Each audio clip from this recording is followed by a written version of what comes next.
हरे कृष्णा। जय जय श्री चैतन्य जय नित्यानंद, जय अद्वैत चंद्र जय गौर भक्त वृंद। जय जय श्री चैतन्य जय नित्यानंद, जय अद्वैत चंद्र जय गौर भक्त वृंद। जय जय श्री चैतन्य जय नित्यानंद, जय अद्वैत चंद्र जय गौर भक्त वृंद। जय जय श्री चैतन्य जय नित्यानंद, जय अद्वैत चंद्र जय गौर भक्त वृंद। ओम अज्ञानतिमिरान्धस्य ज्ञानाञ्जनशलाकया चक्षुरुन्मीलितं येन तस्मै श्रीगुरवे नमः। श्रीचैतन्यमनोभीष्टं स्थापितं येन भूतले स्वयं रूपः कदा मह्यं ददाति स्वपदान्तिकम्। वन्देऽहं श्रीगुरोः श्रीयुतपदकमलं श्रीगुरून् वैष्णवांश्च श्रीरूपं साग्रजातं सहगणरघुनाथान्वितं तं सजीवं साद्वैतं सावधूतं परिजनसहितं कृष्णचैतन्यदेवं श्रीराधा कृष्णपादान् सहगणललिता श्रीविशाखान्वितांश्च। हे कृष्णा करुणा सिन्धो दीनबन्धो जगत्पते गोपेशा गोपिका कान्ता राधाकान्ता नमोऽस्तुते। तप्त काञ्चन गौराङ्गी राधे वृन्दावनेश्वरी वृषभानुसुते देवी प्रणमामि हरिप्रिये। वाञ्छाकल्पतरुभ्यश्च कृपा सिन्धुभ्य एव च पतितानां पावनेभ्यो वैष्णवेभ्यो नमो नमः। जय श्री कृष्ण चैतन्य प्रभु नित्यानंद श्री अद्वैत गदाधर श्रीवासादि गौर भक्त वृंद। हरे कृष्ण कृष्ण कृष्ण हरे हरे, हरे राम राम राम हरे हरे। हरे कृष्ण कृष्ण कृष्ण हरे हरे, हरे राम राम राम हरे हरे।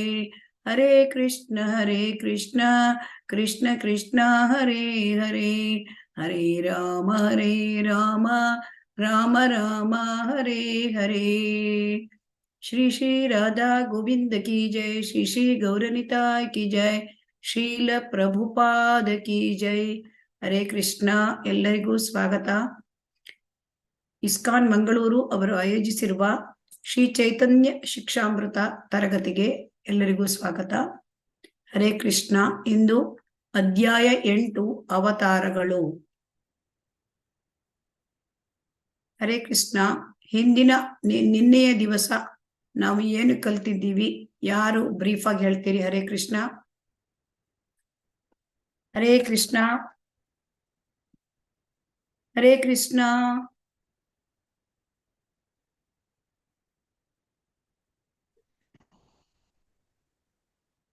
ಹರೇ ಕೃಷ್ಣ ಮಾತಾಜಿ. ಹರೇ ಕೃಷ್ಣ.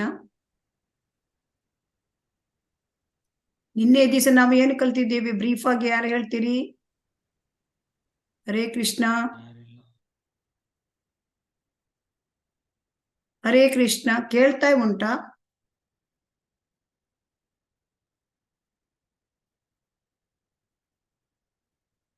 ಕೇಳ್ತಾ ಉಂಟಾ? ಹರೇ ಕೃಷ್ಣ.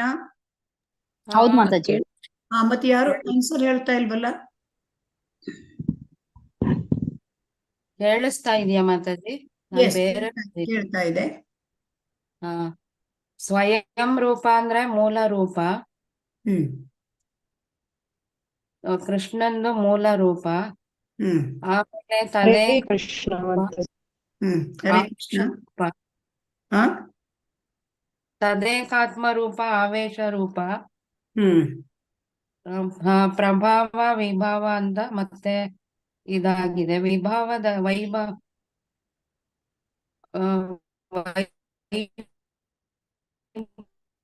ವೈಭವದಲ್ಲಿ ಗೋಪಿಯರು 1108 ರಾಣಿಯರು ಅಲ್ಲಿ ಬರ್ತಾರೆ. ಮತ್ತೆ ವಿಲಾಸ ಮೂರ್ತಿ ವಿಸ್ತರಣೆ, ಹ್ಮ್ ಪುರುಷೋತ್ತಮ, ಅಚ್ಯುತ, ನರಸಿಂಹ, ಜನಾರ್ದನ, ಹರಿ, ಹ್ಮ್ ಅಧೋಕ್ಷಜ, ಉಪೇಂದ್ರ ಬರ್ತಾರೆ. ಮತ್ತೆ ಪುರುಷಾವತಾರ ಕಾರಣೋದಕಶಾಹಿ ವಿಷ್ಣು, ಗರ್ಭೋದಕಶಾಹಿ ವಿಷ್ಣು, ಕ್ಷೀರೋದಕಶಾಹಿ ವಿಷ್ಣು ಬರ್ತಾರೆ. ಬಲರಾಮ ಮತ್ತು ಕೃಷ್ಣರು ಇಬ್ಬರು ಎಲ್ಲ ಜೀವಿಗಳ ಮೂಲ. ಅದು ಶ್ರೀಮದ್ ಭಾಗವತದಲ್ಲಿ ಹೇಳಿದೆ. ಇವರಿಂದ 25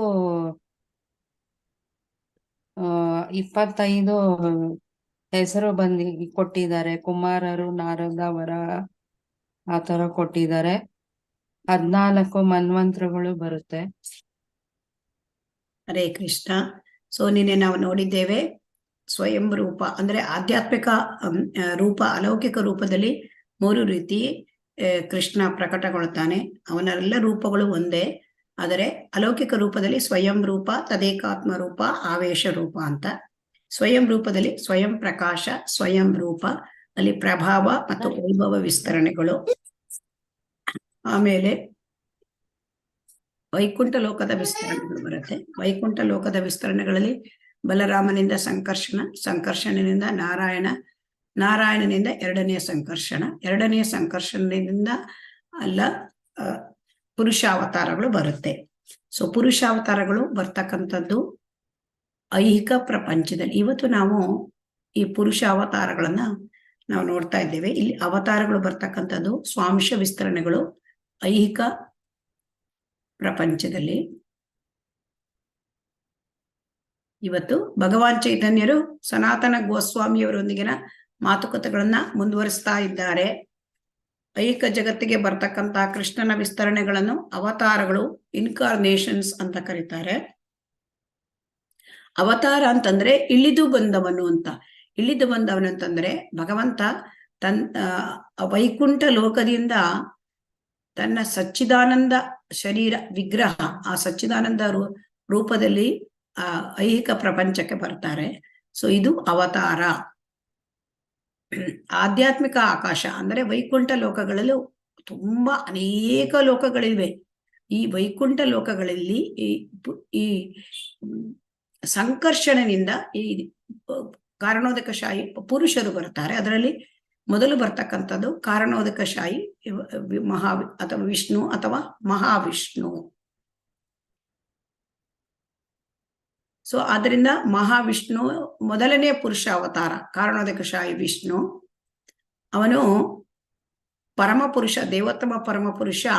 ಜಗತ್ ಸೃಷ್ಟಿ ಮಾಡುವಾಗ ಈಗ ಮೊದಲ ಪುರುಷನಾಗಿ ಅವತಾರವೆತ್ತಿದ್ದಾನೆ. ಅದು ಇಲ್ಲಿ ಏನಾಗುತ್ತೆ ಅಂತಂದ್ರೆ, ಇಲ್ಲಿ ಮೊದಲು ನಾವು ತಿಳ್ಕೋಬೇಕು. ನಿನ್ನೆ ನಾವು ಚಾರ್ಟ್ ಎಲ್ಲ ನೋಡಿದ್ದೇವೆ. ಐಹಿಕ ಪ್ರಕೃತಿಗೂ ಮತ್ತು ವೈಕುಂಠ ಲೋಕಕ್ಕೂ ಮಧ್ಯೆ ಇರ್ತಕ್ಕಂಥದ್ದು ವಿರಜಾ ನದಿ ಅಥವಾ ಕಾರಣ ಸಮುದ್ರ. ಸೊ ಈ ಕಾರಣ ಸಮುದ್ರದ ಈಚೆಗೆ ಐಹಿಕ ಪ್ರಕೃತಿ, ಆಚೆಗೆ ವೈಕುಂಠ ಲೋಕ.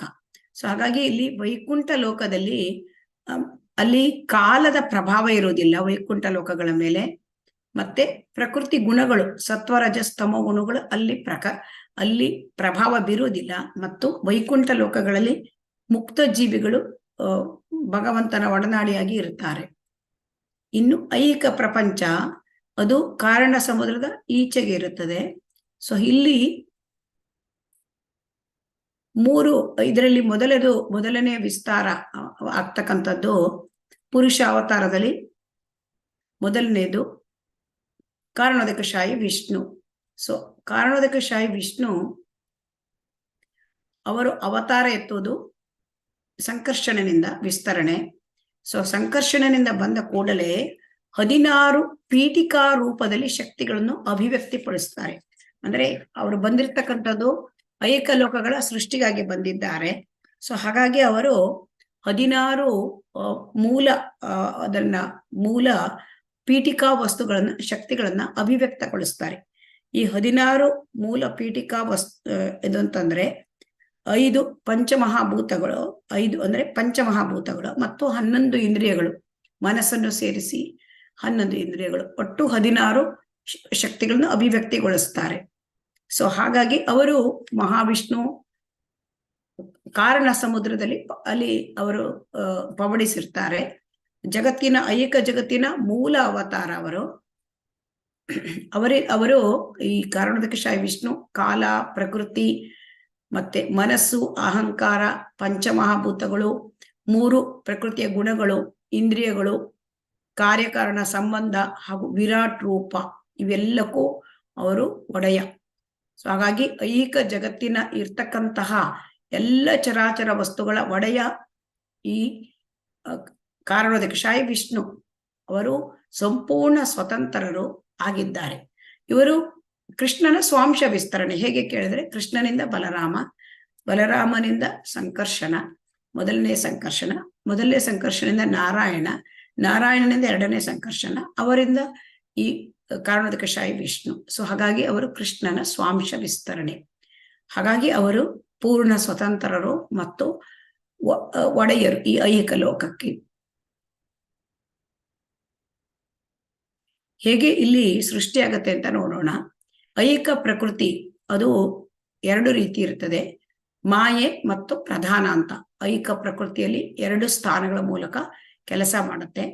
ಮಾಯೆ ಹೇಳೋದು ಪ್ರತ್ಯಕ್ಷ ಕಾರಣ, ಪ್ರಧಾನ ಹೇಳ್ತಕ್ಕಂಥದ್ದು ಐಹಿಕ ಅಭಿವ್ಯಕ್ತಿಯ ಮೂಲ ಧಾತು. ಐಹಿಕ ಅಭಿವ್ಯಕ್ತಿಯ ಮೂಲ ಧಾತು ಅಂದ್ರೆ ಅದರಲ್ಲಿ ಏನು ಆಕ್ಟಿವಿಟೀಸ್ ಆಗಿರೋದಿಲ್ಲ, ಸ್ಟಾರ್ಟ್ ಆಗಿರೋದಿಲ್ಲ ಅದು. ಈಗ ಯಾವಾಗ ಭಗವಂತ ಅದನ್ನ ಐಹಿಕ ಸೃಷ್ಟಿಗಳನ್ನ ಮಾಡಬೇಕು ಅಂತ ವಿಚಾರ ಮಾಡ್ತಾನೆ, ಆಗ ಏನಾಗುತ್ತೆ ಅಂತಂದ್ರೆ ಈ ಮೊದಲನೆಯ ಪುರುಷ ಅವತಾರ ಮಹಾವಿಷ್ಣು ಕಾರಣೋದಕಶಾಹಿ ವಿಷ್ಣು ಐಹಿಕ ಪ್ರಕೃತಿಯ ಮೇಲೆ ಕಣ್ಣೋಟ ಬೀರ್ತಾನೆ. ಕಣ್ಣೋಟ ಮೀರಿದಾಗ ಐಹಿಕ ಪ್ರಕೃತಿ ಕ್ಷೋಭೆಗೊಳ್ಳುತ್ತಾಳೆ. ಅಂದ್ರೆ ಐಹಿಕ ಪ್ರಕೃತಿ ಅಲ್ಲಿರ್ತಕ್ಕಂತಹ 3 ಗುಣಗಳು ಅವು ಅಂದ್ರೆ ಆಕ್ಟಿವೇಟ್ ಆಗ್ತದೆ ಅಲ್ಲಿ.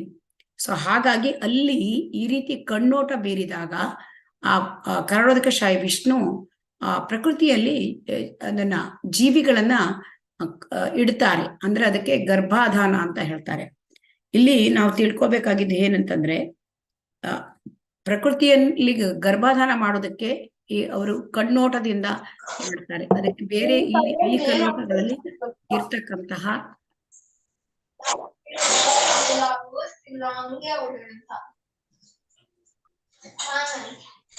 ಹರೇ ಕೃಷ್ಣ.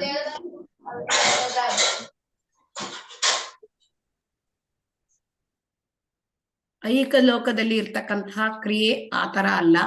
ಅಂಗಾನಿ ಯಸ್ಯ ಸಕಲೇಂದ್ರಿಯ ವೃತ್ತಿಮಂತೆ ಪಶ್ಯಂತಿ ಪಾಂತಿ ಕಲೆಯಂತೆ ಚಿರಂ ಜಗಂತಿ. ಸೊ ಹಾಗಾಗಿ ಅಲ್ಲಿ ಭಗವಂತನ ಯಾವ ಅಂಗಾಂಗಗಳು ಯಾವ ಕೆಲಸವನ್ನು ಮಾಡಬಹುದು. ಸೊ ಹಾಗಾಗಿ ಇಲ್ಲಿ ಕಣ್ಣಿನಿಂದ ಅವರು ಗರ್ಭಧಾನ ಮಾಡ್ತಾರೆ, ಕಣ್ಣೋಟದಿಂದ ಪ್ರಕೃತಿಗೆ ಗರ್ಭಧಾನ ಮಾಡ್ತಾರೆ. ಆಮೇಲೆ ಪ್ರಕೃತಿಯಲ್ಲಿ ಏನಾಗತ್ತೆ ಅಂದ್ರೆ ಪ್ರಜ್ಞೆಯ ಸೃಷ್ಟಿಯೂ ಆಗತ್ತೆ. ಈ ರೀತಿ ಕಣ್ಣೋಟ ಮಾಡೋದ್ರಿಂದ ಪ್ರಜ್ಞೆ ಸೃಷ್ಟಿ ಆಗತ್ತೆ. ಈ ಪ್ರಜ್ಞೆಗೆ ಮಹತ್ತತ್ವ ಎಂದು ಕರೆಯುತ್ತಾರೆ. ಈ ಮಹತ್ತತ್ವದ ಒಂದು ಪ್ರಧಾನ ದೇವತೆ ಅಂದ್ರೆ ವಾಸುದೇವ. ಆಮೇಲೆ ಇಲ್ಲಿ 3 ಗುಣಗಳನ್ನು ಆಧರಿಸಿ 3 ರೀತಿಯ ಕವಲುಗಳಾಗತ್ತೆ. ಅದರಲ್ಲಿ ಒಂದು ಸತ್ವಗುಣದ ಕವಲು, 2ನೇದು ಆ ಸತ್ವಗುಣಕ್ಕೆ ಪ್ರಧಾನ ದೇವತೆ ಅನಿರುದ್ಧ. ಆಮೇಲೆ ರಜೋಗುಣ, ಐಹಿಕ ರಜೋಗುಣದ ಕವಲಾಗತ್ತೆ. ರಜೋಗುಣದಲ್ಲಿ ಏನಾಗತ್ತೆ ಅಂತಂದ್ರೆ ರಜೋಗುಣದಲ್ಲಿ ನಿಂತ ಪ್ರಜ್ಞೆಯಿಂದ ಬುದ್ಧಿ ಉತ್ಪಾದ ಆಗತ್ತೆ. ಮತ್ತು ಈ ಗುಣಕ್ಕೆ ಪ್ರದ್ಯುಮ್ನ, ಅದಕ್ಕೆ ಅಧಿದೇವತೆ. ಆ ಪ್ರದ್ಯುಮ್ನ ಎಲ್ಲ ಇಂದ್ರಿಯಗಳಿಗೆ ಕೂಡ ಅವನು ಸ್ವಾಮಿ ಇಲ್ಲಿ. ಆಮೇಲೆ ತಮೋಗುಣದಲ್ಲಿ ನಿಂತ ಪ್ರಜ್ಞೆ, ತಮೋಗುಣದಲ್ಲಿ ನಿಂತ ಪ್ರಜ್ಞೆಯಿಂದ ಏನಾಗುತ್ತೆ ಅಂತಂದ್ರೆ ಆಕಾಶ ಮತ್ತೆ ಅಂತರಿಕ್ಷ ಮತ್ತೆ ಶಬ್ದ ಇವಿಷ್ಟು ಉತ್ಪಾದನೆ ಆಗುತ್ತೆ. ಸೊ ಹಾಗಾಗಿ ಇಲ್ಲಿ ಈ ಜಗದ ಅಭಿವ್ಯಕ್ತಿ, ಐಹಿಕ ಜಗದ ಅಭಿವ್ಯಕ್ತಿ ಅಂದ್ರೆ ಈ ಎಲ್ಲ ಗುಣಗಳ ಮಿಶ್ರಣ. ಅಂದ್ರೆ ಈ ಎಲ್ಲ ಗುಣಗಳು ಅಂತಂದ್ರೆ ಆ ಪ್ರಜ್ಞೆ, ಮತ್ತೆ ಮಹತ್ತತ್ವದ ಮೇಲೆ ಕಣ್ಣಾಡಿಸಿದ ಪ್ರಜ್ಞೆ, ಮತ್ತೆ ಜೀವಿಗಳು, ಜೀವಿಗಳಿಂದ ಅಲ್ಲಿ ಜೀವಿಗಳಿಂದ ಬಿತ್ತುವುದು, ಅಲ್ಲಿ ಗರ್ಭಧಾನ ಮಾಡ್ತಕ್ಕಂಥದ್ದು, ಪ್ರಜ್ಞೆ ಅಲ್ಲಿ ಶುರುವಾಗ್ತಕ್ಕಂಥದ್ದು ಮಹತ್ತತ್ವದಲ್ಲಿ, ಆಮೇಲೆ ಬುದ್ಧಿ, ಆಮೇಲೆ ಇಂದ್ರಿಯಗಳು, ಆಕಾಶ ದ್ರವ್ಯ, ಮತ್ತೆ ಶ್ರವಣ, ಶಬ್ದ, ಅಂತರಿಕ್ಷ, ಇಷ್ಟೆಲ್ಲ ಮಿಶ್ರಣ ಇದ್ದು ಜಗದಿಂದ ಅಭಿವ್ಯಕ್ತಿ, ಈ ಐಹಿಕ ಜಗದ ಅಭಿವ್ಯಕ್ತಿ ಆಗತ್ತೆ. ಈ ಐಹಿಕ ಜಗದ ಅಭಿವ್ಯಕ್ತಿ ಆದಾಗ ಅನೇಕ ಬ್ರಹ್ಮಾಂಡಗಳು ಸೃಷ್ಟಿಯಾಗತ್ತೆ. ಈ ಬ್ರಹ್ಮಾಂಡಗಳು ಹೇಗೆ ಸೃಷ್ಟಿಯಾಗತ್ತೆ ಕೇಳಿದ್ರೆ, ಆ ಮಹಾವಿಷ್ಣು, ಆ ಕಾರಣೋದಕಶಾಹಿ ವಿಷ್ಣು, ಆ ಮಹಾವಿಷ್ಣುವಿನ ಮೈ ಮೇಲಿನ ಸಣ್ಣ ಸಣ್ಣ ರೋಮ ಕೂಪಗಳಿಂದ ಬ್ರಹ್ಮಾಂಡಗಳು ಹೊರಗೆ ಬರುತ್ತೆ. ಸೊ ಈ ಬ್ರಹ್ಮಾಂಡಗಳು ಹೇಗೆ ಹೊರಗೆ ಬರುತ್ತೆ ಕೇಳಿದ್ರೆ, ಒಂದು ಪರದೆಯ ಸಣ್ಣ ರಂಧ್ರದ ಮೂಲಕ ಅಸಂಖ್ಯಾತ ಧೂಳಿ ಕಣಗಳು ಹೊರಗೆ ಬರುತ್ತವೆ. ಅದೇ ರೀತಿ ಮಹಾವಿಷ್ಣುವಿನ ಮೈ ಮೇಲಿನ ಆ ರಂಧ್ರಗಳಿಂದ ಲೆಕ್ಕವಿಲ್ಲದಷ್ಟು ಬ್ರಹ್ಮಾಂಡಗಳು ಹೊರಗೆ ಬರುತ್ತೆ. ಮಹಾವಿಷ್ಣುವು ಶ್ವಾಸವನ್ನು ಬಿಟ್ಟಾಗ ಕೂಡ ಬ್ರಹ್ಮಾಂಡಗಳು ನಿರ್ಮಾಣವಾಗುತ್ತವೆ. ಸೊ ಹಾಗಾಗಿ ಅವನು ಶ್ವಾಸ ಬಿಟ್ಟಾಗ ಬ್ರಹ್ಮಾಂಡಗಳು ಬರುತ್ತೆ, ಶ್ವಾಸವನ್ನು ಒಳಗೆ ತೆಗೆದುಕೊಂಡಾಗ ಬ್ರಹ್ಮಾಂಡಗಳು ಲೀನವಾಗಿ ಬಿಡುತ್ತವೆ. ಸೊ ಬ್ರಹ್ಮಾಂಡವನ್ನು ಅಂದ್ರೆ ಬ್ರಹ್ಮಾಂಡಗಳು ರಚನೆಯ ಬರೋದು ಅದು ಮಹಾವಿಷ್ಣು, ಕಾರಣೋದಕಶಾಹಿ ವಿಷ್ಣು ಅವರು ಶ್ವಾಸವನ್ನ ಬಿಟ್ಟಾಗ ಮತ್ತೆ ಶ್ವಾಸವನ್ನು ತೆಗೆದುಕೊಂಡಾಗ ಲಯವಾಗುತ್ತವೆ. ಸೊ ಈ ಒಂದು ಶ್ವಾಸ ತೆಗೆದುಕೊಂಡಾಗ ಮತ್ತು ಆ ಶ್ವಾಸವನ್ನು ಬಿಟ್ಟಾಗ ಮತ್ತೊಂದು ಶ್ವಾಸವನ್ನು ತೆಗೆದುಕೊಂಡಾಗ ಅಷ್ಟು ಕಾಲಾವಧಿ ಒಬ್ಬ ಬ್ರಹ್ಮನ ಜೀವಿತ ಕಾಲಾವಧಿ. ಇದನ್ನೇ ಬ್ರಹ್ಮ ಸಂಹಿತೆಯಲ್ಲಿ ಹೇಳಿದ್ದಾರೆ. ಯಸ್ಯೈಕ ನಿಶ್ವಸಿತ ಕಾಲಂ ಅತಾವಲಂಬ್ಯ ಜೀವಂತಿ ಲೋಮ ವಿಲಜ ಜಗದಂಡನಾಥ ವಿಷ್ಣುರ್ಮಹಾನ್ ಸ ಇಹ ಯಸ್ಯ ಕಲಾ ವಿಶೇಷೋ ಗೋವಿಂದಂ ಆದಿಪುರುಷಂ ತಮಹಂ ನಮಾಮಿ. ಈ ರೀತಿ ಅನೇಕ ಬ್ರಹ್ಮಾಂಡಗಳು ಬರುತ್ತೆ. ಎಷ್ಟು ಬ್ರಹ್ಮಾಂಡಗಳು ಪ್ರಕಟವಾಗ್ತವೆ ಅದನ್ನ ಎಣಿಸಲಿಕ್ಕೆ ಸಾಧ್ಯ ಇಲ್ಲ.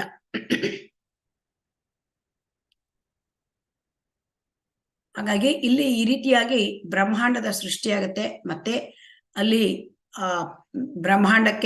ಬ್ರಹ್ಮಾಂಡದಲ್ಲಿ ಎಲ್ಲ ಜೀವಿಗಳ ಆ ಬೀಜವನ್ನು ಕೂಡ ಬಿತ್ತಲಾಗುತ್ತದೆ. ಇದಕ್ಕೆ ಸರ್ಗ ಎಂದು ಕರೆಯುತ್ತಾರೆ. ಸರ್ಗ ಅಂದ್ರೆ ಅದು ಪ್ರೈಮರಿ ಕ್ರಿಯೇಷನ್, ಅಂದ್ರೆ ಮೂಲವಾಗಿ ಮೊದಲ ಸೃಷ್ಟಿ. ಈ ಮೊದಲ ಸೃಷ್ಟಿ ಆಮೇಲೆ ಬ್ರಹ್ಮನಿಗೆ ಎರಡನೇ ಸೃಷ್ಟಿ ಮಾಡ್ಲಿಕ್ಕೆ ಕೊಡ್ತಾರೆ. ಇದು ಮೊದಲ ಸೃಷ್ಟಿ. ಪ್ರತಿ ಒಂದು ಬ್ರಹ್ಮಾಂಡಕ್ಕೂ ಏನಾಗ್ತದೆ ಅಂದ್ರೆ, ಬ್ರಹ್ಮಾಂಡಕ್ಕೆ ಈಗ ಗರ್ಭೋದಕಶಾಹಿ ವಿಷ್ಣು ಅಂದ್ರೆ ಕಾರಣೋದಕಶಾಹಿ ವಿಷ್ಣುವಿನಿಂದ ವಿಸ್ತರಣೆ ಆಗಿರೋದು ಅವರು ಗರ್ಭೋದಕಶಾಹಿ ವಿಷ್ಣು. ಈ ಬ್ರಹ್ಮಾಂಡಗಳನ್ನೆಲ್ಲ ಸೃಷ್ಟಿಸಿದ್ದು ಕಾರಣೋದಕಶಾಹಿ ವಿಷ್ಣು. ಸೊ ಕಾರಣೋದಕಶಾಹಿ ವಿಷ್ಣು ರಚಿಸಿದ ಪ್ರತಿಯೊಂದು ಬ್ರಹ್ಮಾಂಡಕ್ಕೂ ಅವರಿಂದ ಸ್ವಾಂಶ ವಿಸ್ತರಣೆಯಾದ ಗರ್ಭೋದಕಶಾಹಿ ವಿಷ್ಣು ಅಲ್ಲಿ ಒಳ ಹೋಗುತ್ತಾರೆ. ಇದು ಎರಡನೆಯ ಪುರುಷ ಅವತಾರ. ಪ್ರತಿ ಒಂದು ಬ್ರಹ್ಮಾಂಡಕ್ಕೂ ಒಳ ಹೊಕ್ಕಾಗ ಅಲ್ಲಿ ಕತ್ತಲೆ ಇರುತ್ತದೆ ಅಂತೆ. ಸೊ ಆ ಕತ್ತಲೆ ಇದ್ದಾಗ ಆ ಗರ್ಭೋದಕಶಾಹಿ ವಿಷ್ಣು ತನ್ನ ದೇಹದಿಂದ ನೀರನ್ನು ಹರಿಸುತ್ತಾರೆ, ಬೆವರಿನ ನೀರು. ಮತ್ತೆ ಈ ಬೆವರಿನ ನೀರಿಂದ ಅರ್ಧ ಬ್ರಹ್ಮಾಂಡ ತುಂಬಿ ಹೋಗುತ್ತೆ, ಅದರ ಮೇಲೆ ಅವರು ಪವಡಿಸುತ್ತಾರೆ. ಸೊ ಅವಾಗ ಏನಾಗುತ್ತೆ ಅಂದ್ರೆ ಅವರಿಂದ ಮತ್ತೆ ಇದು ಸೃಷ್ಟಿ ಆಗ್ತಾ ಇರುತ್ತೆ. ಏನಂತ ಕೇಳಿದ್ರೆ, ಅವರ ಹೊಕ್ಕಳಿನಿಂದ ತಾವರೆಯ ದಂಟೊಂದು ಹೊರಹೊಮ್ಮುತ್ತದೆ. ಸೊ ಆ ದಂಟಿನ ತುದಿಯಲ್ಲಿ ಕಮಲದ ಹೂ ಬರುತ್ತೆ, ಅಲ್ಲಿ ಪ್ರಥಮ ಜೀವಿ ಬ್ರಹ್ಮ ಜನಿಸುತ್ತಾನೆ. ಸೊ ಹಾಗಾಗಿ ಇಲ್ಲಿ ಪ್ರಥಮ ಜೀವಿಯನ್ನು ಸೃಷ್ಟಿಸಿದವರು ಗರ್ಭೋದಕಶಾಹಿ ವಿಷ್ಣು. ಮತ್ತೆ ಈ ತಾವರೆಯ ದಂಟಲ್ಲಿ 14 ಲೋಕಗಳು ಅಲ್ಲಿ ಸೃಷ್ಟಿಯಾಗತ್ತೆ. 14 ಲೋಕಗಳನ್ನು ಕೂಡ ಬ್ರಹ್ಮನು ನಿರ್ಮಿಸುತ್ತಾನೆ. 14 ಲೋಕಗಳು ಅಂದ್ರೆ ಊರ್ಧ್ವಲೋಕ, ಮಧ್ಯಲೋಕ, ಅಧೋಲೋಕ. ನಾವು ಈ ಭೂಮಿ ಮಧ್ಯಲೋಕದಲ್ಲಿದೆ. ಮತ್ತೆ ಊರ್ಧ್ವಲೋಕದಲ್ಲಿ ಅಲ್ಲಿ ಭುವರ್ಲೋಕ, ಸ್ವರ್ಗಲೋಕ, ಮಹರ್ಲೋಕ, ಜನೋಲೋಕ, ತಪೋಲೋಕ ಮತ್ತೆ ಬ್ರಹ್ಮಲೋಕ. ಕೆಳಗಿನ ಲೋಕಗಳು ಅವು ಅಧೋಲೋಕಗಳು, ಅದು ನರಕ ಲೋಕಗಳು. ಅಂದ್ರೆ ಅಲ್ಲಿ ಕೂಡ 7 ಇರ್ತದೆ: ಅತಲ, ವಿತಲ, ಸುತಲ, ತಲಾತಲ, ರಸಾತಲ, ಪಾತಾಲ. ಹೀಗೆ ಇಲ್ಲಿ 7 ನರಕ ಲೋಕಗಳು. ಮಧ್ಯದಲ್ಲಿ ಅಲ್ಲಿ ಭೂಲೋಕ, ಮೇಲೆ ಕೂಡ 6 ಲೋಕಗಳು. ಸೊ ಹಾಗಾಗಿ ಇಲ್ಲಿ ಒಟ್ಟು 14 ಲೋಕಗಳು ಬ್ರಹ್ಮ ಸೃಷ್ಟಿ ಮಾಡ್ತಾನೆ. ಪ್ರತಿಯೊಂದು ಬ್ರಹ್ಮಾಂಡದಲ್ಲೂ ಕೂಡ ಈ ರೀತಿಯಾಗಿ ಗರ್ಭೋದಕಶಾಹಿ ವಿಷ್ಣು ಹೋಗ್ತಾರೆ, ಬ್ರಹ್ಮನನ್ನು ಸೃಷ್ಟಿಸ್ತಾರೆ, ಮತ್ತೆ ಬ್ರಹ್ಮ ಅಲ್ಲಿ 14 ಲೋಕಗಳನ್ನು ಮಾಡ್ತಾರೆ. ಈ ರೀತಿಯಾಗಿ ಇಲ್ಲಿ ಗರ್ಭೋದಕಶಾಹಿ ವಿಷ್ಣು ಆಗ್ಲಿ ಕಾರಣೋದಕಶಾಹಿ ವಿಷ್ಣು ಆಗ್ಲಿ ಅವರು ಐಹಿಕ ಲೋಕಕ್ಕೆ ಬಂದರೂ ಕೂಡ ಅವರಿಗೆ ಐಹಿಕ ಶಕ್ತಿ ಮಾಯೆ ಎಳೆದು ಪ್ರಭಾವ ಮಾಡಲಾರದು, ಅವರನ್ನು ಮುಟ್ಟಲಾರದು. ಯಾಕೆಂದ್ರೆ ಅದು ಅವರು ಸ್ವಾಂಶ ವಿಸ್ತರಣೆ ಭಗವಂತನದು. ಅವರಿಗೆ ಅವರ ಮೇಲೆ ಈ ಕಾರಣೋದಕಶಾಹಿ ವಿಷ್ಣುವಿನ ಮೇಲೆ ಆಗ್ಲಿ ಗರ್ಭೋದಕಶಾಹಿ ವಿಷ್ಣು ಆಗಲಿ ಅವರಿಗೆ ಯಾವ ಮಾಯೆಯ ಪ್ರಭಾವ ಇರುವುದಿಲ್ಲ. ಈಗ ಜಗತ್ತನ್ನ ಇದು ಸೃಷ್ಟಿ ಸ್ಥಿತಿಯನ್ನು ಮಾಡ್ತಕ್ಕಂಥದ್ದು ವಿಷ್ಣುವೇ. ಸೊ ಈಗ ಜಗತ್ತು ನಾಶ ಆಗುವಾಗ ವಿಷ್ಣು ಏನ್ ಮಾಡ್ತಾನೆ, ಶಿವನ ರೂಪ ಧರಿಸ್ತಾನೆ. ಇದು ಹೇಗೆ ಅಂತ ಕೇಳಿದ್ರೆ, ಅಂದ್ರೆ ವಿಷ್ಣು ಶಿವನ ಅಂದ್ರೆ ಯಾವ ತರ ಆಗುತ್ತೆ ಅಂದ್ರೆ, ಹಾಲು ಅಂದ್ರೆ ಮೊಸರಾಗುತ್ತೆ, ಅದು ಕ್ಷೀರಂ ಯಥಾ ದಧೈ ವಿಕಾರ ವಿಶೇಷ ಯೋಗ ಸಂಜಾಯತೆ ನಹಿ ತತಃ ಪೃಥಗಸ್ತಿ ಹೇತೋ ಯಶಂಭುತಾಮಪಿ ತಥಾ ಸಮುಪೈತಿ ಕಾರ್ಯಾತ್ ಗೋವಿಂದಂ ಆದಿಪುರುಷಂ ತಮಹಂ ನಮ ಭಜಾಮಿ. ಇಲ್ಲಿ ಏನಾಗುತ್ತೆ, ವಿಷ್ಣು ಶಿವನ ರೂಪವನ್ನು ಧರಿಸಿ ಜಗತ್ ಸೃಷ್ಟಿಯೇ ಇಲ್ಲದಂತೆ ಮಾಡಿಬಿಡುತ್ತಾನೆ. ಹೀಗಾಗಿ ಇದು ಈ ರೀತಿಯಾಗಿ ಸೃಷ್ಟಿ ಆಗತ್ತೆ, ಐಹಿಕ ಜಗತ್ತಿನ ಸೃಷ್ಟಿ ಆಗತ್ತೆ. ಮತ್ತೆ ಇಲ್ಲಿ 3 ಅನುಷಂಗಿಕ ಅವತಾರಗಳು ಬ್ರಹ್ಮ ವಿಷ್ಣು ಶಿವ ಅಂದ್ರೆ ಗುಣಾವತಾರಗಳು ಬರುತ್ತೆ. ಇದರಲ್ಲಿ ಬ್ರಹ್ಮ ರಜೋಗುಣದ ಒಂದು ಅವತಾರ, ವಿಷ್ಣು ಸತ್ವಗುಣದ ಅವತಾರ, ಶಿವ ತಮೋಗುಣದ ಅವತಾರ. ಇವು ಗುಣದ ಆಕ್ಚುಲಿ ಗುಣಗಳು, ಆ ಗುಣಗಳಲ್ಲಿ ಅವರು ಪ್ರಧಾನ ದೇವತೆಗಳು. ಇಷ್ಟಿದ್ದರೂ ಕೂಡ ಇಲ್ಲಿ ಇಡೀ ಬ್ರಹ್ಮಾಂಡಕ್ಕೆ ಗರ್ಭೋದಕಶಾಹಿ ವಿಷ್ಣುವೇ ಈ ಬ್ರಹ್ಮಾಂಡದ ಒಡೆಯ. ಈ ಗರ್ಭೋದಕಶಾಹಿ ವಿಷ್ಣುವಿಗೆ ವೇದ ಮಂತ್ರದಲ್ಲಿ ಸಹಸ್ರ ಶಿರಗಳು ಇವೆ ಅಂತ ಹೇಳ್ತಾರೆ, ಸಾವಿರಾರು ತಲೆಗಳಿದೆ ಅಂತ ಹೇಳ್ತಾರೆ. ಅಂದ್ರೆ ಅದು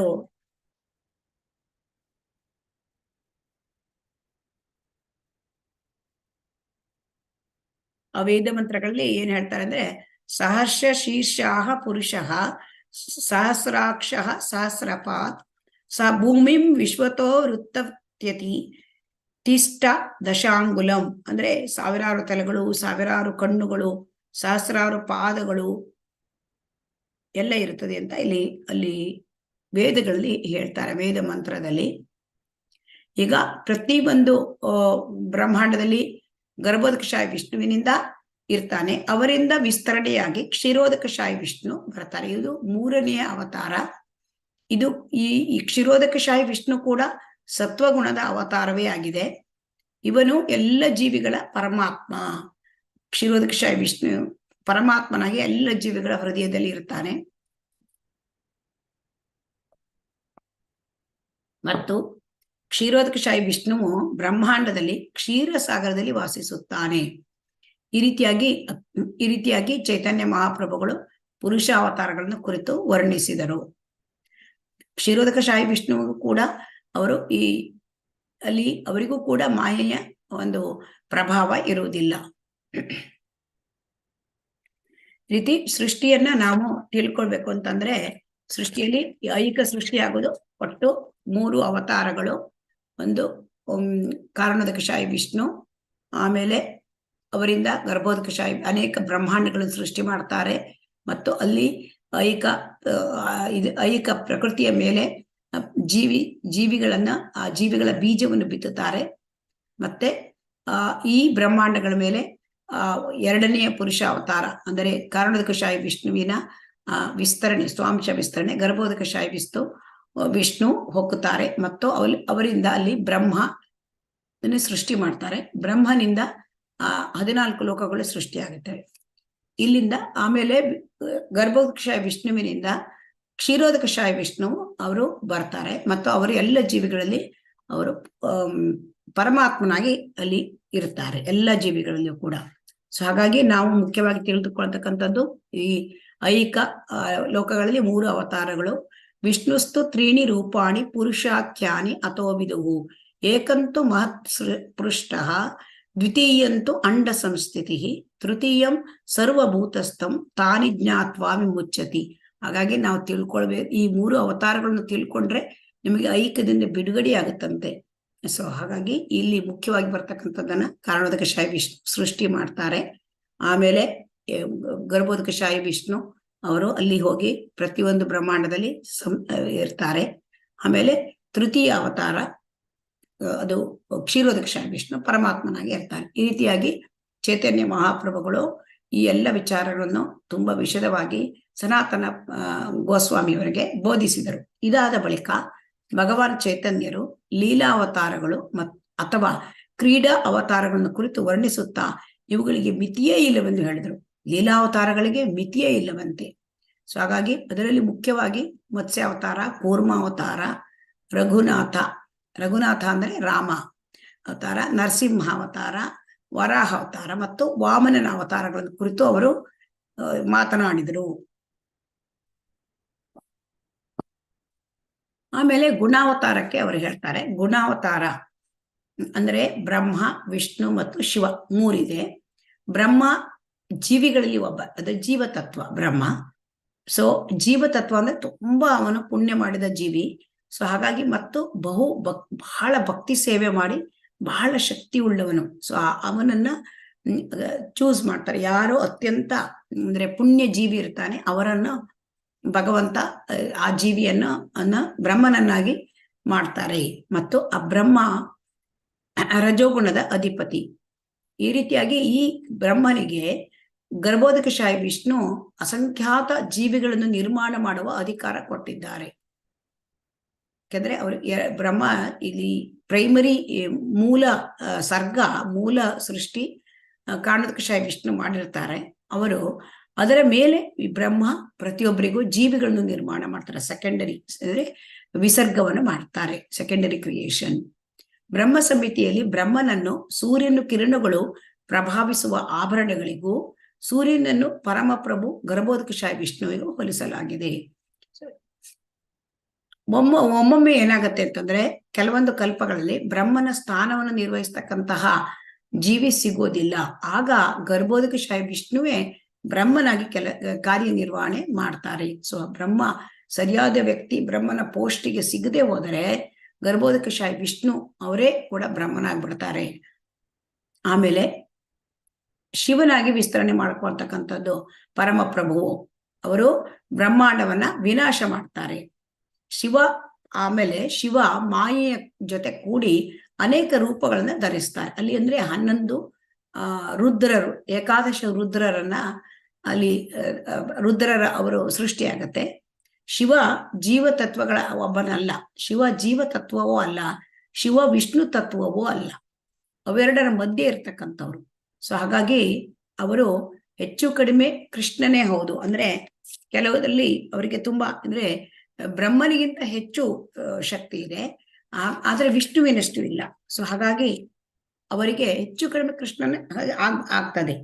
ಇದನ್ನೇ ಕ್ಷೀರಂ ಯಥಾದಧಿ ವಿಕಾರ ವಿಶೇಷ ಯೋಗಾತ್ ಸಂಜಾಯತೆ ನಹಿ ತತಃ ಪೃಥಗಸ್ತಿ ಹೇತೋ ಯಶಂಭು ತಾಮಪಿ ತಥಾ ಸಮುಪೈತಿ ಕಾರ್ಯ ಗೋವಿಂದಂ ಆದಿಪುರುಷಂ ತಮಹಂ ಭಜಾಮಿ ಅಂತ ಹೇಳಿದ್ದಾರೆ. ಅಂದ್ರೆ ಶಿವ ಮೊಸರಿಗೆ ಹೋಲಿಸಿದ್ರೆ ಹಾಲು ವಿಷ್ಣು. ಸೊ ಹಾಗಾಗಿ ಮೊಸರು ಹಾಲಿಂದ ಆಗತ್ತೆ, ಆದ್ರೆ ಮೊಸರಿನಿಂದ ಹಾಲನ್ನು ಮಾಡ್ಲಿಕ್ಕೆ ಆಗಲ್ಲ.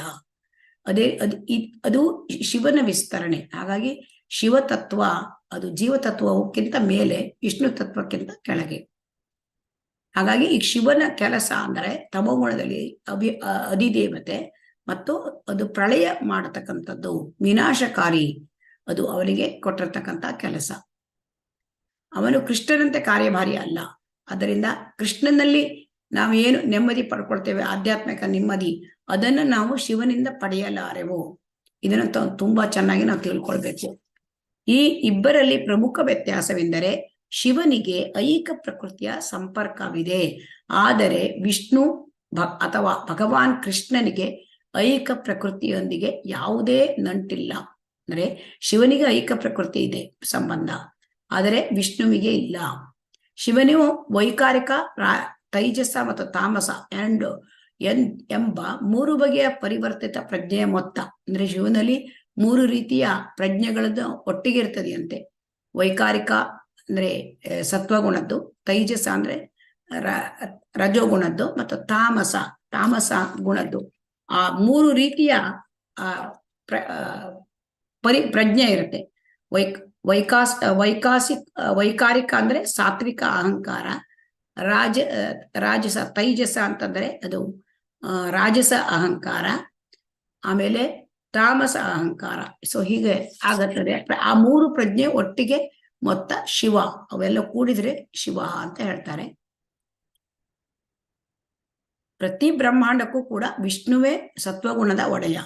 ಸೊ ಹಾಗಾಗಿ ಅವನಿಗೆ ಮಾಯೆಯ ಪ್ರಭಾವ ಸತ್ವಗುಣದಲ್ಲಿ ಇದ್ರೂ ಕೂಡ ಅವರಿಗೆ ಕೊಂಚವೂ ತಟ್ಟುವುದಿಲ್ಲ ಮಾಯೆಯ ಪ್ರಭಾವ. ಯಾಕೆ ಅಂತಂದ್ರೆ ವಿಷ್ಣುವು ಕೃಷ್ಣನ ಸ್ವಾಂಶ ವಿಸ್ತರಣೆ. ಸೊ ಹಾಗಾಗಿ ವಿಷ್ಣುವು ಕೃಷ್ಣನಿಗೆ ಸಮ. ಆದರೆ ಕೃಷ್ಣನು ಮೂಲ ಸ್ಥಾನ. ಅಂದ್ರೆ ಇದನ್ನ ನಾವ್ ಹೇಗೆ ತಿಳ್ಕೊಳ್ಳೋದು ಅಂತಂದ್ರೆ, ಬ್ರಹ್ಮ ಸಂಹಿತೆಯಲ್ಲಿ ಆ ಶ್ಲೋಕ ಇದೆ. ಅಂದ್ರೆ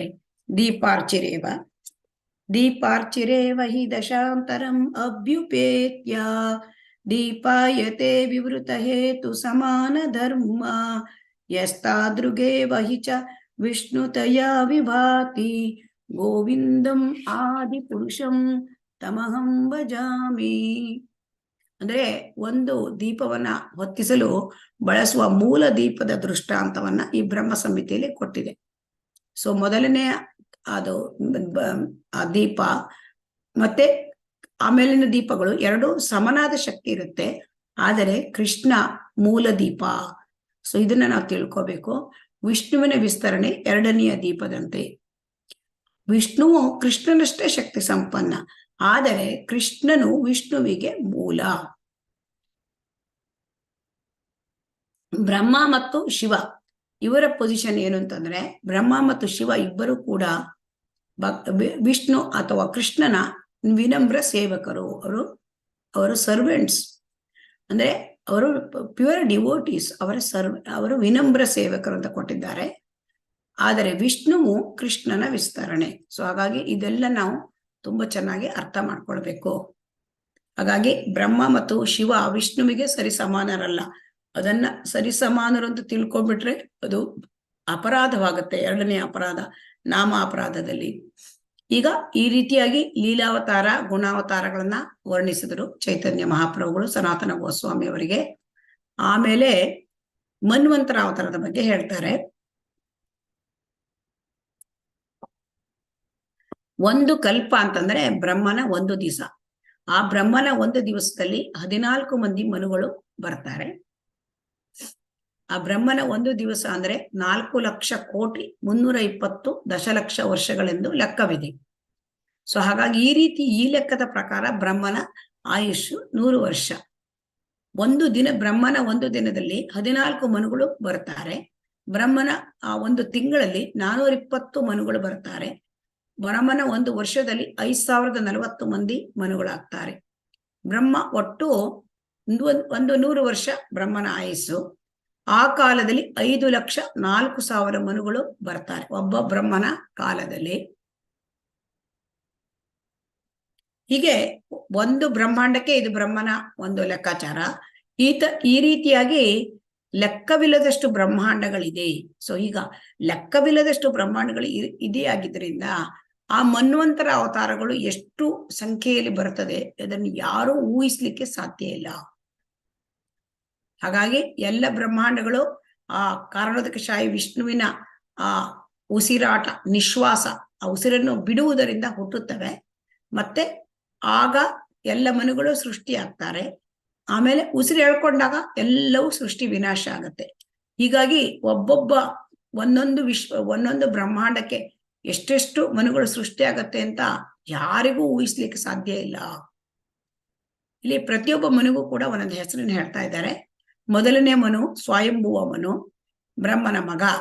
ಎರಡನೇ ಮನು ಸ್ವಾರೋಚಿಷ, ಅಗ್ನಿ ದೇವತೆಯ ಮಗ. ಮೂರನೇ ಮನು ಉತ್ತಮ, ಅವನು ರಾಜ ಪ್ರಿಯವ್ರತನ ಮಗ. ನಾಲ್ಕನೆಯ ಮನು ತಾಮಸ, ಉತ್ತಮನ ಸಹೋದರ. ರೈವತ 5ನೇ ಮನು, ಚಾಕ್ಷುಷ 6ನೇ ಮನು, ಇಬ್ಬರು ತಾಮಸನ ಸಹೋದರರು. ಚಾಕ್ಷುಷನು ಚಾಕ್ಷುವಿನ ಮಗ, 7ನೇ ಮನು, ಚಾಕ್ಷುವಿನ ಮಗ. 7ನೇ ಮನುವಿನ ಹೆಸರು ವೈವಸ್ವತ. ಈಗ ನಡೀತಕ್ಕಂಥದ್ದು ವೈವಸ್ವತ ಮನ್ವಂತರ. ಇವನು ಸೂರ್ಯ ದೇವರ ಮಗ ಈ ವೈವಸ್ವತ. ಸಾವರ್ಣಿ 8ನೆಯ ಮನು, ಅವರು ಕೂಡ ಸೂರ್ಯದೇವನ ಮಗ. ಅವರಿಗೆ ಸೂರ್ಯ ದೇವರಿಗೆ ಛಾಯಾ ಎಂಬ ಪತ್ನಿಯಲ್ಲಿ ಹುಟ್ಟಿದವರು. 9ನೇ ಮನು ದಕ್ಷ ಸಾವರ್ಣಿ, ವರುಣನ ಮಗ. 10ನೆಯ ಮನು ಬ್ರಹ್ಮ ಸಾವರ್ಣಿ. 11, 12 ರುದ್ರ ಸಾವರ್ಣಿ, ಧರ್ಮ ಸಾವರ್ಣಿ. 13, 14 ಇಂದ್ರ ಸಾವರ್ಣಿ ಮತ್ತು ದೇವ ಸಾವರ್ಣಿ ಮತ್ತು ಇಂದ್ರ ಸಾವರ್ಣಿ. ಇವೆಲ್ಲ ಮನುಗಳ ಹೆಸರುಗಳು, 14 ಮನುಗಳ ಹೆಸರುಗಳು. ಆಮೇಲೆ ಚೈತನ್ಯ ಮಹಾಪ್ರಭುಗಳು ಯುಗ ಅವತಾರಗಳನ್ನು ಹೇಳ್ತಾರೆ. ಯುಗ ಅವತಾರ ಅಂದ್ರೆ ಪ್ರತಿ ಯುಗಕ್ಕೂ ಒಂದೊಂದು ಅವತಾರಗಳು ಬರ್ತದೆ ದೇವರದ್ದು.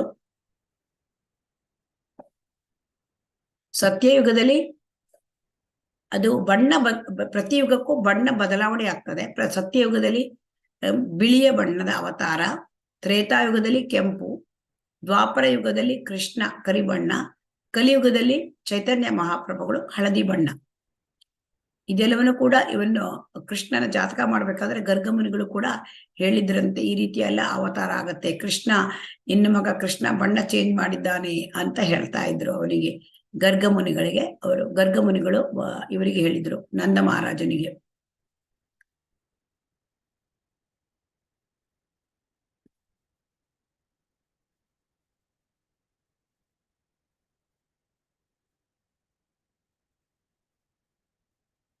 ಸತ್ಯಯುಗದಲ್ಲಿ ಆತ್ಮ ಸಾಕ್ಷಾತ್ಕಾರಕ್ಕಿದ್ದ ಮಾರ್ಗ ಅಂದ್ರೆ ಧ್ಯಾನ ಪ್ರಕ್ರಿಯೆ. ಇದನ್ನ ಭಗವಂತನ ಆ ಬಿಳಿ ಅವತಾರ ಶ್ವೇತಾವತಾರ ಅದನ್ನು ಹೇಳ್ಕೊಡ್ತದೆ. ಆಮೇಲೆ 2ನೇದು ಆ ಅವತಾರದಲ್ಲಿಯೇ ಕೂಡ ಅಲ್ಲಿ ಕರ್ದವ ಮುನಿಗೆ ಒಂದು ವರ ಕೊಡ್ತಾರೆ, ನಿನಗೆ ದೇವೋತ್ತಮ ಪರಮ ಪುರುಷ ಮಗನಾಗಿ ನೀನು ಪಡ್ಕೊಳ್ತೀಯ ಅಂತ ಹೇಳ್ತಾರೆ. ಸತ್ಯಯುಗದಲ್ಲಿ ಯಾವಾಗ್ಲೂ ಧ್ಯಾನ ಮಾಡ್ತಾ ಇದ್ರು ಕೃಷ್ಣನನ್ನ. ಆಮೇಲೆ ಪ್ರತಿಯೊಬ್ಬ ಜೀವಿಯು ಸತ್ಯವಂತನಾಗಿದ್ದ ಮತ್ತು ಜ್ಞಾನಪೂರ್ಣರಾಗಿದ್ರು. ಹಾಗಾಗಿ ಅಲ್ಲಿ ಆ ಯುಗದಲ್ಲಿ ಧ್ಯಾನ ಮುಖ್ಯವಾಗಿತ್ತು. ಆಮೇಲೆ ತ್ರೇತಾಯುಗದಲ್ಲಿ ಅಲ್ಲಿ ಯಜ್ಞ ಮುಖ್ಯವಾಯಿತು. ಆಗ ಭಗವಂತನ ಬಣ್ಣ ಕೆಂಪು ಬಣ್ಣ. ಆಮೇಲೆ ದ್ವಾಪರ ಯುಗದಲ್ಲಿ ಅಲ್ಲಿ ಅರ್ಚನೆ ಮುಖ್ಯ. ಸೊ ಅಲ್ಲಿಗೆ ಕೃಷ್ಣ ಅಂದ್ರೆ ಕಪ್ಪು ಬಣ್ಣ ಇದು ಬಂತು. ಇಲ್ಲಿ ದ್ವಾಪರ ಯುಗದಲ್ಲಿ ಹೇಳ್ತಕ್ಕಂಥ ಶ್ಲೋಕವನ್ನು ಕೂಡ ಕೊಟ್ಟಿದ್ದಾರೆ. ನಮಸ್ತೆ ವಾಸುದೇವಾಯ ನಮಃ ಸಂಕರ್ಷಣಾಯ ಪ್ರದ್ಯುಮ್ನಾಯ ಅನಿರುದ್ಧಾಯ ತುಭ್ಯಂ ಭಗವತೆ ನಮಃ. ದ್ವಾಪರ ಯುಗಕ್ಕೆ ಹೇಳ್ತಿದ್ದ, ದ್ವಾಪರ ಯುಗದಲ್ಲಿ ಯಾವಾಗಲೂ ಪೂಜಾ, ಅಲ್ಲಿರ್ತಕ್ಕಂಥ ಆತ್ಮ ಸಾಕ್ಷಾತ್ಕಾರದ ಒಂದು ಮಾರ್ಗ ದ್ವಾಪರ ಯುಗಕ್ಕೆ. ಅಂದ್ರೆ ತುಂಬಾ ಅರ್ಧದ ತಾಸಿಗೆ ಕೂಡ ಅರ್ಚನೆ ಮಾಡ್ತಾ ಇದ್ರಂತೆ ದೇವರಿಗೆ ಅಲ್ಲಿ ದ್ವಾಪರ ಯುಗದಲ್ಲಿ. ಈಗ ಕಲಿಯುಗದಲ್ಲಿ ಕೃಷ್ಣನ ಪವಿತ್ರ ನಾಮ ಸಂಕೀರ್ತನೆ ಅದನ್ನು ಬೋಧಿಸ್ಲಿಕ್ಕೆ ಪ್ರಭುವು ಅವತರಿಸುತ್ತಾರೆ. ಭಗವಂತ ಚೈತನ್ಯ ಮಹಾಪ್ರಭುಗಳೇ ಅವರು. ಸೊ ಅವರು ಕೃಷ್ಣನಾಮ ಸಂಕೀರ್ತನೆಯ ಮೂಲಕ ದೈವ ಪ್ರೇಮವನ್ನು, ಕೃಷ್ಣ ಪ್ರೇಮವನ್ನು ಬೋಧಿಸ್ತಾರೆ. ಹಾಗೆ ಬೋಧಿಸಿದ್ದನ್ನ ಅವರೇ ಪಾಲಿಸ್ತಾರೆ. ಎಲ್ಲ ಕಡೆಗೂ ಸಂಕೀರ್ತನ, ಗಾಯನ, ನರ್ತನ ಇವುಗಳನ್ನೆಲ್ಲ ಪ್ರದರ್ಶನ ಮಾಡ್ತಾರೆ ಈ ಚೈತನ್ಯ ಮಹಾಪ್ರಭುಗಳು. ಇದನ್ನೇ ಶ್ರೀಮದ್ ಭಾಗವತದಲ್ಲಿ ಭವಿಷ್ಯವಾಣಿ ಮಾಡಿದ್ದಾರೆ. ಈ ಚೈತನ್ಯ ಮಹಾಪ್ರಭುಗಳು ಬರ್ತಾರೆ ಅಂತ ಅಲ್ಲಿ ಶ್ರೀಮದ್ ಭಾಗವತದಲ್ಲಿಯೂ ಕೂಡ ಇದೆ, ಮತ್ತೆ ಇದರಲ್ಲಿಯೂ ಕೂಡ ವರ್ಣನೆ ಇದೆ. ಏನು ಅಂತಂದ್ರೆ ವಿಷ್ಣು ಸಹಸ್ರ ನಾಮದಲ್ಲೂ ಕೂಡ ಚೈತನ್ಯ ಮಹಾಪ್ರಭುಗಳು ಬರ್ತಾರೆ ಅಂತ ಭವಿಷ್ಯವಾಣಿ ಇದೆ. ಕೃಷ್ಣ ವರ್ಣಾತ್ ವಿಷಾ ಕೃಷ್ಣಂ ಸಾಂಗೋಪಾಂಗಾಸ್ತ್ರ ಪಾರ್ಷದಂ ಯಜ್ಞೈ ಸಂಕೀರ್ತನ ಪ್ರಾಯೈರ್ ಯಜಂತಿ ಸುಮೇಧಸಃ. ಅಂದ್ರೆ ಈ ಕಲಿಯುಗದಲ್ಲಿ ಕೃಷ್ಣ ವರ್ಣ ತ್ವಿಷಾ ಕೃಷ್ಣಂ, ಅವನು ಕೃಷ್ಣನೇ, ಆದರೆ ಅವನು ಕೃಷ್ಣ ಬಣ್ಣ ಅಲ್ಲ, ಅವನು ಇದು ಹಳದಿ ಬಣ್ಣ. ಸಾಂಗೋಪಾಂಗಾದ ಪಾರ್ಷದೈಹಿ, ಅವರ ಜೊತೆ ಸಂಗಡಿಗರನ್ನ ಕರ್ಕೊಂಡು ಬರ್ತಾರೆ. ಅವರ ಅಸ್ತ್ರ ಏನು ಕೇಳಿದರೆ ಸಂಕೀರ್ತನ ಮಾಡ್ತಕ್ಕಂಥದ್ದು. ಇದರಲ್ಲಿ ಬುದ್ಧಿವಂತರಾದವರು ಆ ಚಳುವಳಿಯಲ್ಲಿ ಅದರಲ್ಲಿ ಭಾಗವಹಿಸ್ತಾರೆ. ಹಾಗಾಗಿ ಈ ಕಲಿಯುಗದಲ್ಲಿ ಭಗವಂತ ಭಕ್ತನಾಗಿ ಅವತಾರ ಮಾಡ್ತಾನೆ ಮತ್ತು ಹಳದಿ ಬಣ್ಣದವನು. ಸದಾ ಹರೇ ಕೃಷ್ಣ ಕೃಷ್ಣ ಕೃಷ್ಣ ಹರೇ ಹರೇ, ಹರೇ ರಾಮ ರಾಮ ರಾಮ ಹರೇ ಹರೇ ಎಂದು ಸಂಕೀರ್ತನೆ ಮಾಡ್ತಾನೆ. ಹಾಗಾಗಿ ಅವನು ಕೃಷ್ಣನೇ, ಆದರೆ ಅವನ ಬಣ್ಣವು ದ್ವಾಪರ ಯುಗದ ಕೃಷ್ಣನಂತೆ ಆಗಿರದೆ, ಕರಿಯಾಗಿರದೆ ಹಳದಿ ಬಣ್ಣವಾಗಿರುತ್ತೆ. ಸಂಕೀರ್ತನೆ ಮೂಲಕ ಕೃಷ್ಣ ಪ್ರೇಮವನ್ನು ಬೋಧಿಸ್ತಾರೆ. ಆಮೇಲೆ ಸತ್ಯಯುಗಕ್ಕೆ ಯಾವಾಗ ಆತ್ಮ ಸಾಕ್ಷಾತ್ಕಾರದ ಮಾರ್ಗ ಧ್ಯಾನ ಮಾರ್ಗ ಅಂತ ನೋಡಿದ್ವಿ. ಅದನ್ನೇ ಇಲ್ಲಿ ಶ್ಲೋಕದಲ್ಲಿ ಹೇಳ್ತಾ ಇದ್ದಾರೆ. ಕೃತೆ ಯಧ್ಯಾಯತೋ ವಿಷ್ಣುಂ ತ್ರೇತಾಯಂ ಯಜತೋ ಮಖೈಃ ದ್ವಾಪರೆ ಪರಿಚರ್ಯಾಯಾಂ ಕಲೌ ತದ್ ಹರಿಕೀರ್ತನಾತ್. ಅಂದ್ರೆ ಆತ್ಮ ಸಾಕ್ಷಾತ್ಕಾರ ಸತ್ಯಯುಗದಲ್ಲಿ ಪಡ್ಕೋಬೇಕು ಅಂದ್ರೆ ಧ್ಯಾನ ಮಾಡ್ಬೇಕಾಗಿತ್ತು. ಕಾಡಿಗೆ ಹೋಗಿ ಅಲ್ಲಿ 60,000 ವರ್ಷಗಟ್ಲೆ ವಾಲ್ಮೀಕಿ ಋಷಿಗಳು ಕಾಡಿನಲ್ಲಿ ಅವರು ಧ್ಯಾನ ಮಾಡಿಕೊಂಡು ಆಮೇಲೆ ಸಾಕ್ಷಾತ್ಕಾರ ಮಾಡಿಕೊಂಡು ತುಂಬಾ ಅದು ಅವಾಗೆಲ್ಲ 1,00,000 ಆಯಸ್ಸು ಇರ್ತಿತ್ತು ವರ್ಷ. ತ್ರೇತಾಯುಗದಲ್ಲಿ ಅಲ್ಲಿ ಯಜ್ಞಗಳನ್ನ ಮಾಡ್ತಕ್ಕಂಥದ್ದು ಮತ್ತೆ ಯಜ್ಞದಲ್ಲಿ ಆಹುತಿಗಳನ್ನ ಕೊಡ್ತಕ್ಕಂಥದ್ದು ಅದು ಮಾರ್ಗವಾಗಿತ್ತು. ದ್ವಾಪರದಲ್ಲಿ ಪರಿಚರ್ಯ ಅಂದ್ರೆ ಪೂಜಿಸುವುದು. ಅದೇ ಈ ಕಲಿಯುಗದಲ್ಲಿ ಪವಿತ್ರ ನಾಮದ ಸಂಕೀರ್ತನೆಯಿಂದ ಇದನ್ನೆಲ್ಲ ಸಾಧಿಸಬಹುದು. ಯಾವುದನ್ನ ನಾವು ಧ್ಯಾನ ಮಾಡಿ ಸಾಧನೆ ಮಾಡ್ಬೇಕಾಗಿತ್ತು ಸತ್ಯಯುಗದಲ್ಲಿ, ತ್ರೇತಾಯುಗದಲ್ಲಿ ಯಾಗ ಮಾಡಿ ಸಾಧನೆ ಮಾಡ್ಬೇಕಾಗಿತ್ತು, ದ್ವಾಪರ ಯುಗದಲ್ಲಿ ಅರ್ಚನೆ ಮಾಡಿ ಸಾಧನೆ ಮಾಡ್ಬೇಕಾಗಿತ್ತು, ಅದನ್ನ ನಾವು ಕಲಿಯುಗದಲ್ಲಿ ಬರೀ ಹರಿನಾಮ ಸಂಕೀರ್ತನೆಯಿಂದ ನಾವು ಎಲ್ಲವುದನ್ನು ಪಡ್ಕೊಳ್ಬಹುದು. ಇದನ್ನೇ ವಿಷ್ಣು ಪುರಾಣ ಕೂಡ ಸಮರ್ಥಿಸುತ್ತದೆ. ಧ್ಯಾಯನ್ ಕೃತೆ ಯಜನ್ ಯಜ್ಞೋ ತ್ರೇತಾಯಂ ದ್ವಾಪರೆ ಅರ್ಚಯನ್ ಯದಾಪ್ನೋತಿ ತದಾಪ್ನೋತಿ ಕಲೌ ಸಂಕೀರ್ತ್ಯ ಕೇಶವಂ. ಈ ಕಲಿಯುಗಕ್ಕೆ ಧ್ಯಾನ ಪದ್ಧತಿ ಸರಿ ಹೋಗಲ್ಲ, ಯಜ್ಞ ಪದ್ಧತಿ ಸರಿ ಹೋಗಲ್ಲ, ವಿಗ್ರಹ ಪೂಜೆಯು ಕೂಡ ಈ ಯುಗಕ್ಕೆ ಕಲಿಯುಗಕ್ಕೆ ಸರಿ ಹೋಗುವುದಿಲ್ಲ. ಹರೇ ಕೃಷ್ಣ ಕೃಷ್ಣ ಕೃಷ್ಣ ಹರೇ ಹರೇ, ಹರೇ ರಾಮ ರಾಮ ರಾಮ ಹರೇ ಹರೇ ಎಂಬ ಕೃಷ್ಣನ ಪವಿತ್ರ ನಾಮವನ್ನು ಸಂಕೀರ್ತಿಸುವುದರಿಂದಲೇ ವ್ಯಕ್ತಿಯು ಪರಿಪೂರ್ಣ ಆತ್ಮ ಸಾಕ್ಷಾತ್ಕಾರವನ್ನು ಸಾಧಿಸಬಹುದು. ಹರೇರ್ನಾಮ ಇವ ಕೇವಲಂ ಕಲೌ ನಾಸ್ತಿ ಏವ ನಾಸ್ತಿ ಗತಿರನ್ಯತ. ಚೈತನ್ಯ ಮಹಾಪ್ರಭುಗಳು ಹೇಳಿದ್ದಾರೆ, ಕಲಿಯುಗಕ್ಕೆ ಹರಿನಾಮ ಒಂದು ಬಿಟ್ರೆ ಬೇರೆ ಗತಿಯೇ ಇಲ್ಲ ಅಂತ 3 ಬಾರಿ ಹೇಳಿದ್ದಾರೆ. ಹಾಗಾಗಿ ಈ ಕಲಿಯುಗಕ್ಕೆ ಸಂದಿರುವ ಅವತಾರವನ್ನು ಕುರಿತ ವರ್ಣನೆಯನ್ನು ಚೈತನ್ಯ ಮಹಾಪ್ರಭುಗಳು ಹೇಳಿದರು. ಆಮೇಲೆ ಇದೆಲ್ಲ ಹೇಳಿದ ಮೇಲೆ ಈಗ ಏನಾಯ್ತು ಅಂತಂದ್ರೆ ಇವ್ರ ಬೋಧನೆಗಳನ್ನ ಕೇಳ್ಕೊಂಡ್ರು. ಕಲಿಯುಗದಲ್ಲಿ ಅವತಾರ ಹೇಗಾಗತ್ತೆ ಅಂತ ಸನಾತನ ಗೋಸ್ವಾಮಿಗಳು ತುಂಬಾ ಬುದ್ಧಿವಂತರು ಇದ್ದಿದ್ರು. ಅವರು ಸರ್ಕಾರದಲ್ಲಿ ಸಚಿವ, ಅಂದ್ರೆ ನವಾಬ್ ಹುಸೇನ್ ಸರ್ಕಾರದಲ್ಲಿ. ಹಾಗಾಗಿ ಅವರಿಗೆ ಈಗ ಅವರಿಗೆ ನಿರ್ಣಯ ಮಾಡ್ಲಿಕ್ಕೆ ಸಾಮರ್ಥ್ಯ ಇದ್ದಿತ್ತು. ಅವರಿಗೆ ಈಗ ಗೊತ್ತಾಯ್ತು ಚೈತನ್ಯ ಮಹಾಪ್ರಭುಗಳೇ ಕಲಿಯುಗದಲ್ಲಿ ಇರ್ತಕ್ಕಂಥ ಅವತಾರ. ಅದಕ್ಕೆ ಅವರು ಏನ್ ಮಾಡ್ತಾರೆ, ಪ್ರಶ್ನೆ ಕೇಳ್ತಾರೆ ಈಗ ಚೈತನ್ಯ ಮಹಾಪ್ರಭುಗಳಿಗೆ. ಈಗ ಅವತಾರ ಆಗಿದೆ ಅಂತ ನಮ್ಗೆ ಅರ್ಥವಾಗುವ ಬಗೆ ಹೇಗೆ ಅಂತ, ಈಗ ಯಾವ ದೇವರ ಅವತಾರ ಆಗಿದೆ ಅಂತ ನಾವ್ ಹೆಂಗ್ ತಿಳ್ಕೊಬೇಕು ಅಂತ ಡೈರೆಕ್ಟ್ ಆಗಿ ಪ್ರಶ್ನೆ ಮಾಡ್ಬಿಟ್ರು. ಕಲಿಯುಗಕ್ಕೆ ಸಂದ ಅವತಾರದ ಲಕ್ಷಣಗಳನ್ನು ಗಮನಿಸಿ ಅವರು ಸನಾತನ ಗೋಸ್ವಾಮಿ ಅವರಿಗೆ ಗೊತ್ತಾಯ್ತು ಸ್ವಯಂ ಚೈತನ್ಯರೇ ಕೃಷ್ಣನ ಅವತಾರವೆಂಬುದನ್ನ ಅವರು ಊಹಿಸಿಕೊಂಡ್ರು. ಚೈತನ್ಯರನ್ನು ಅವರು ಭಕ್ತರು ಅವತಾರವೆಂದೇ ಭಾವಿಸಿದ್ದರು. ಅವರು ಮಾತ್ರ ಸಾಧಾರಣ ಬ್ರಾಹ್ಮಣರಂತೆ ಇದ್ದಿದ್ದರಿಂದ ಮುಂದೆ ಬಹುಜನ ಚೈತನ್ಯರನ್ನು ಅನುಕರಿಸಬಹುದು. ಅವರು ನೋಡ್ಲಿಕ್ಕೆ ಸಾಧಾರಣ ಬ್ರಾಹ್ಮಣರಂತೆ ಇದ್ರಂತೆ, ಆದ್ರೆ ಅವರು ಭಗವಂತ. ಹಾಗಾಗಿ ಇದನ್ನ ನಾವು ಮುಂದೆ ಯಾರಾದ್ರೂ ಅವರನ್ನ ಅನುಕರಿಸ್ಕೊಂಡು ನಾನು ದೇವರು ಹೇಳ್ಬೋದು. ಸೊ ಹಾಗಾಗಿ ಸನಾತನ ಅವರು ಅದನ್ನ ಸರಿಯಾಗಿ ತಿಳ್ಕೊಳ್ಬೇಕು ಅಂತ ಹೇಳಿ ಅವರು ಪ್ರಶ್ನೆ ಕೇಳಿದ್ರು. ಅವತಾರದ ಲಕ್ಷಣಗಳನ್ನು ಅರ್ಥ ಮಾಡ್ಕೊಳ್ಳೋದು ಹೇಗೆ ನಾವು ಭಗವಂತನ ಅವತಾರದ ಲಕ್ಷಣಗಳನ್ನ ಅಂತ ಕೇಳ್ತಾರೆ.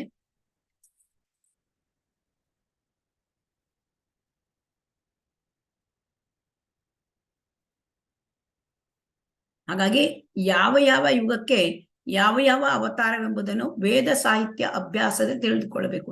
ಯಾವ ಯುಗಕ್ಕೆ ಯಾವ ಅವತಾರ ಆಗತ್ತೆ ಅಂತ ಎಲ್ಲ ವೇದ ಸಾಹಿತ್ಯದಲ್ಲಿ ಸ್ಪಷ್ಟವಾಗಿ ಅದರಲ್ಲಿ ಉಲ್ಲೇಖ ಇರ್ತದೆ.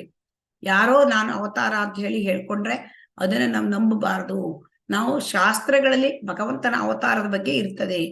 ಆ ಶಾಸ್ತ್ರಗಳಲ್ಲಿ ಇದ್ರೆ ಮಾತ್ರ ಅದು ಅವತಾರ.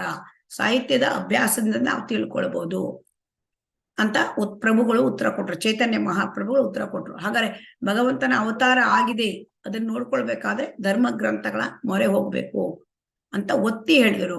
ಬೇರೆ ಮಾತುಗಳು ಹೇಳುವುದಾದ್ರೆ ಹುಚ್ಚಾಗಿ ಯಾರನ್ನೂ ಅವತಾರ ಪುರುಷನೆಂದು ಒಪ್ಪಿಕೊಳ್ಳದೆ ಅವತಾರ ಪುರುಷರ ಲಕ್ಷಣಗಳನ್ನು ಪ್ರಮಾಣಭೂತ ಧರ್ಮ ಗ್ರಂಥಗಳು ತಿಳಿದುಕೊಳ್ಬೇಕು. ಎಷ್ಟೋ ಜನ ಹೇಳ್ತಾರೆ, ಇಲ್ಲಿ ಒಬ್ರು ಏನಾದ್ರೂ ಒಂದು ತೋರಿಸ್ಕೊಟ್ರು, ಒಂದು ವಿಶೇಷವಾದ ಒಂದು ಸಿದ್ಧಿಯನ್ನು ತೋರಿಸ್ಕೊಂಡ್ರು, ಅವರು ಭಗವಂತ ಅಂತ ಹೇಳೋರು ಬಹಳ ಜನ ಇದ್ದಾರೆ.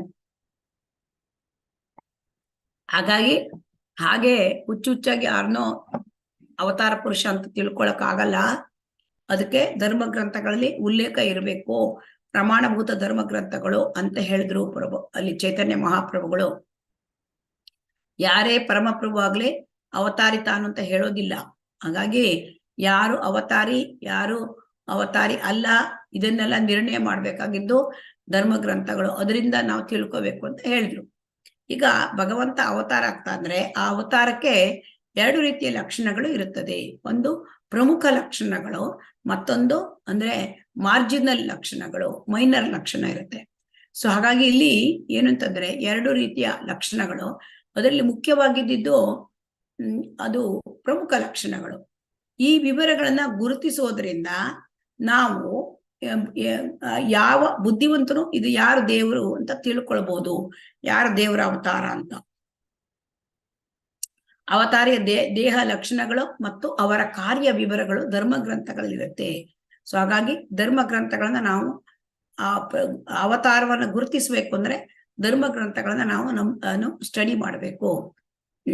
ಅವತಾರ ಪುರುಷನ ಕಾರ್ಯಗಳ ವಿವರ ಅಷ್ಟೇನು ಮುಖ್ಯವಾಗದೆ ಅಂಚಿನಲ್ಲಿ ಬೀಳುವ ಅಂಶಗಳು ಅಥವಾ ಗುರುತುಗಳು ಇದನ್ನ ಶ್ರೀಮದ್ ಭಾಗವತದ ಮೊದಲನೆಯ ಸ್ಕಂದ ಮೊದಲನೇ ಶ್ಲೋಕ, ಮೊದಲನೆಯ ಸ್ಕಂದದ ಮೊದಲನೇ ಅಧ್ಯಾಯದ ಮೊದಲನೇ ಶ್ಲೋಕ ಅದರಲ್ಲಿ ಹೇಳಿದ್ದಾರೆ. ಅಂದ್ರೆ ಯಾವುದು ಮೇನ್ ಇಂಪಾರ್ಟೆಂಟ್ ಲಕ್ಷಣ, ಯಾವುದು ಅಂದ್ರೆ ಗೌಣ ಲಕ್ಷಣ, ಮೈನರ್ ಲಕ್ಷಣ, ಇದನ್ನು ಹೇಳಿದ್ದಾರೆ. ಅಲ್ಲಿ ಕೃಷ್ಣ ಅವತಾರಿ ಅಂತ ಹೇಳೋದಕ್ಕೆ ಅಲ್ಲಿ ಹೇಳಿದ್ದಾರೆ. ಅಲ್ಲಿ ಈ ಶ್ಲೋಕದಲ್ಲಿ ಪರಂ ಮತ್ತು ಸತ್ಯಂ 2 ಪದಗಳನ್ನ ಬಳಸಿದ್ದಾರೆ. ಸೊ ಈ ಪರಂ ಮತ್ತು ಸತ್ಯಂ ಇವೆರಡು ಕೃಷ್ಣನ ಲಕ್ಷಣಗಳು. ಸತ್ಯಂ ಅಂತಂದ್ರೆ ಅದು ಪರಾತ್ಪರ, ಇದು ಸತ್ಯಂ ಅಂದ್ರೆ ಸತ್ಯ, ಪರಾತ್ಪರ ಸತ್ಯ. ಪರಂ ಅಂದ್ರೆ ಪರಾತ್ಪರ, ಪರಂ ಅಂದ್ರೆ ಅವನಿಗಿಂತ ಬೇರೆ ಯಾರು ಇಲ್ಲ, ಅವನು ಶ್ರೇಷ್ಠ. ಸೊ ಅದು 2 ಕೂಡ ಕೃಷ್ಣನ ಲಕ್ಷಣ.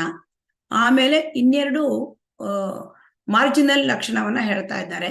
ಅಲ್ಲಿ ಮಾರ್ಜಿನಲ್ ಲಕ್ಷಣದಲ್ಲಿ ಅದರಲ್ಲಿ ತೇನೇ ಬ್ರಹ್ಮ ಹೃದಯ ಆದಿಕವೇ, ಅಂದ್ರೆ ಕೃಷ್ಣ ಬ್ರಹ್ಮನಿಗೆ ವೇದ ಪಾಠ ಬೋಧಿಸಿದ್ದಾನೆ, ಮತ್ತೆ ಪುರುಷಾವತಾರಕ್ಕೆ ಎತ್ತಿದ್ದಾರೆ.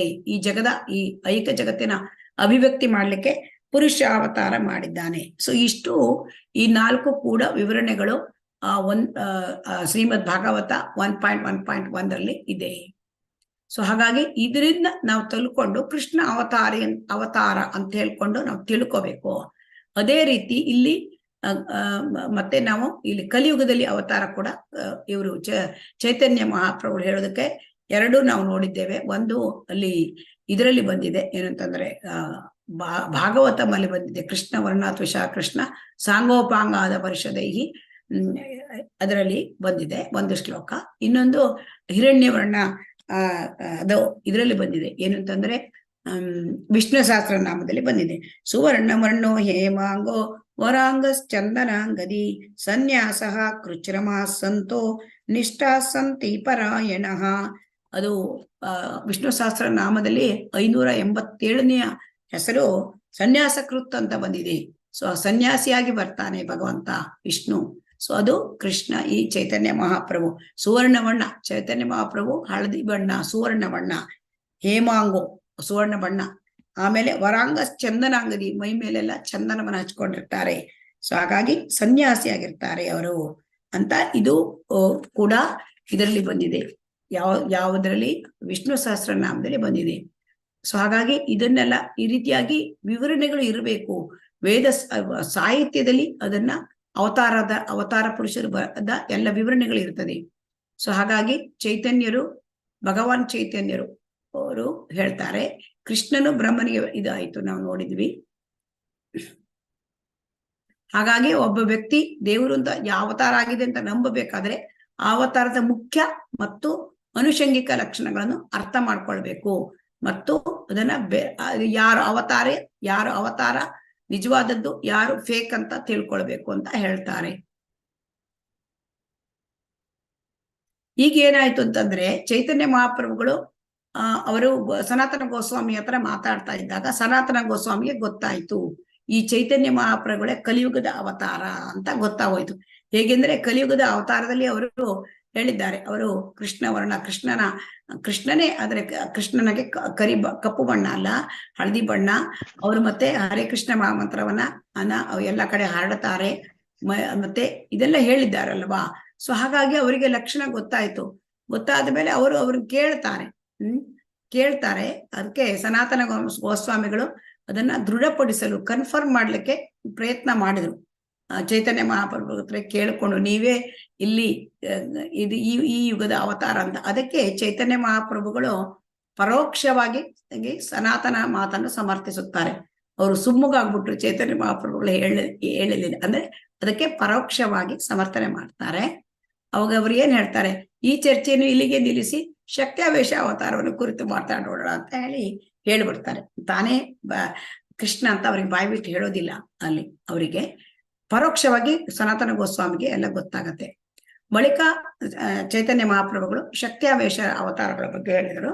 ಶಕ್ತ್ಯಾವೇಶ ಅವತಾರಗಳಿಗೆ ಮಿತಿ ಇಲ್ಲ, ಅಂದ್ರೆ ಅದಕ್ಕೂ ಕೂಡ ಮಿತಿ ಇಲ್ಲ, ಅವನು ಲೆಕ್ಕಿಸುವುದು ಸಾಧ್ಯವಿಲ್ಲದ ಮಾತೆ. ಅಂತಹ ಅವತಾರಗಳ ಉದಾಹರಣೆಯನ್ನು ಅವರು ಚೈತನ್ಯ ಮಹಾಪ್ರಭುಗಳು ಸನಾತನ ಗೋಸ್ವಾಮಿಗೆ ಹೇಳಿದ್ರು.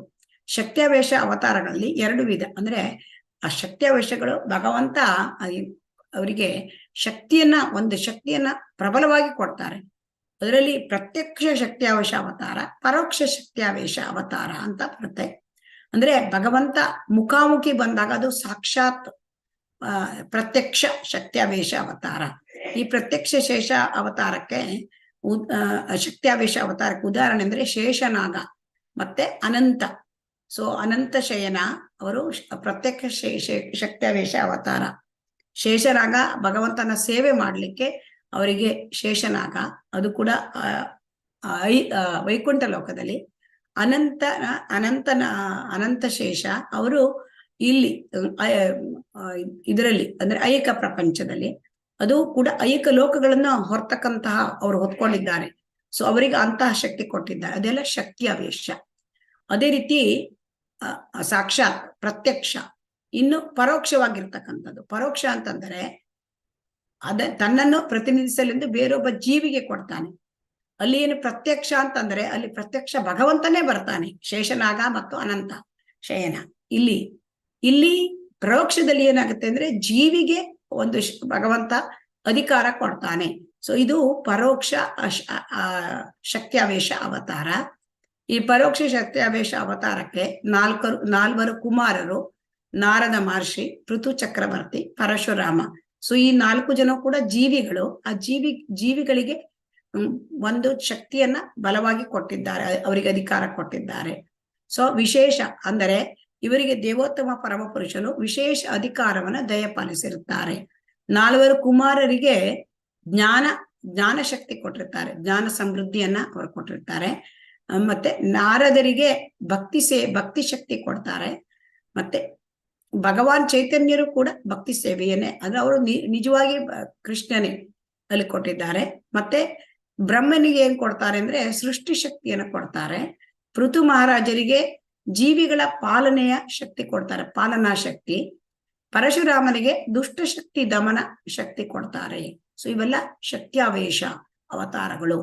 ಇನ್ನು ವಿಭೂತಿ ಅಥವಾ ದೇವೋತ್ತಮ ಪರಮಪುರುಷನ ವಿಶೇಷ ಅನುಗ್ರಹ. ವಿಭೂತಿ ಅಂತಂದ್ರೆ ವಿಶೇಷ ಅನುಗ್ರಹ, ಅದು ಅವತಾರ ಅಲ್ಲ. ಸೊ ಆವಾಗ ಜೀವಿ ವಿಶೇಷ ಶಕ್ತಿವಂತನಾಗ್ತಾನೆ, ರೂಪವಂತನಾಗ್ತಾನೆ. ಹಂಗಂದ್ರೆ ಯಾವ ವ್ಯಕ್ತಿ ವಿಶೇಷವಾಗಿ ಶಕ್ತಿವಂತನಾಗಿದ್ದಾನೆ, ವಿಶೇಷವಾಗಿ ರೂಪವಂತನಾಗಿದ್ದಾನೆ ಅಂದ್ರೆ ಭಗವಂತ ಅವರಿಗೆ ವಿಶೇಷ ಅನುಗ್ರಹ ತೋರಿಸಿದ್ದಾನೆ ಎಂದು ಎಣಿಸಬೇಕೆಂದು ಭಗವದ್ಗೀತೆ 10ನೇ ಅಧ್ಯಾಯದಲ್ಲಿ ಹೇಳಿದೆ.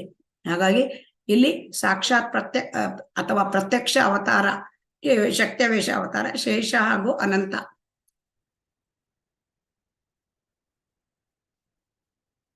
ಅನಂತದಲ್ಲಿ ಸಕಲ ಗ್ರಹವ್ಯೂಹಗಳ ಪಾಲನೆ, ಅದರ ಶಕ್ತಿ. ಮತ್ತು ಶೇಷ ಅವತಾರದಲ್ಲಿ ಪರಮಪ್ರಭುವಿನ ಸೇವೆಯ ಭಾರವನ್ನು ಇಡಲಾಗಿದೆ.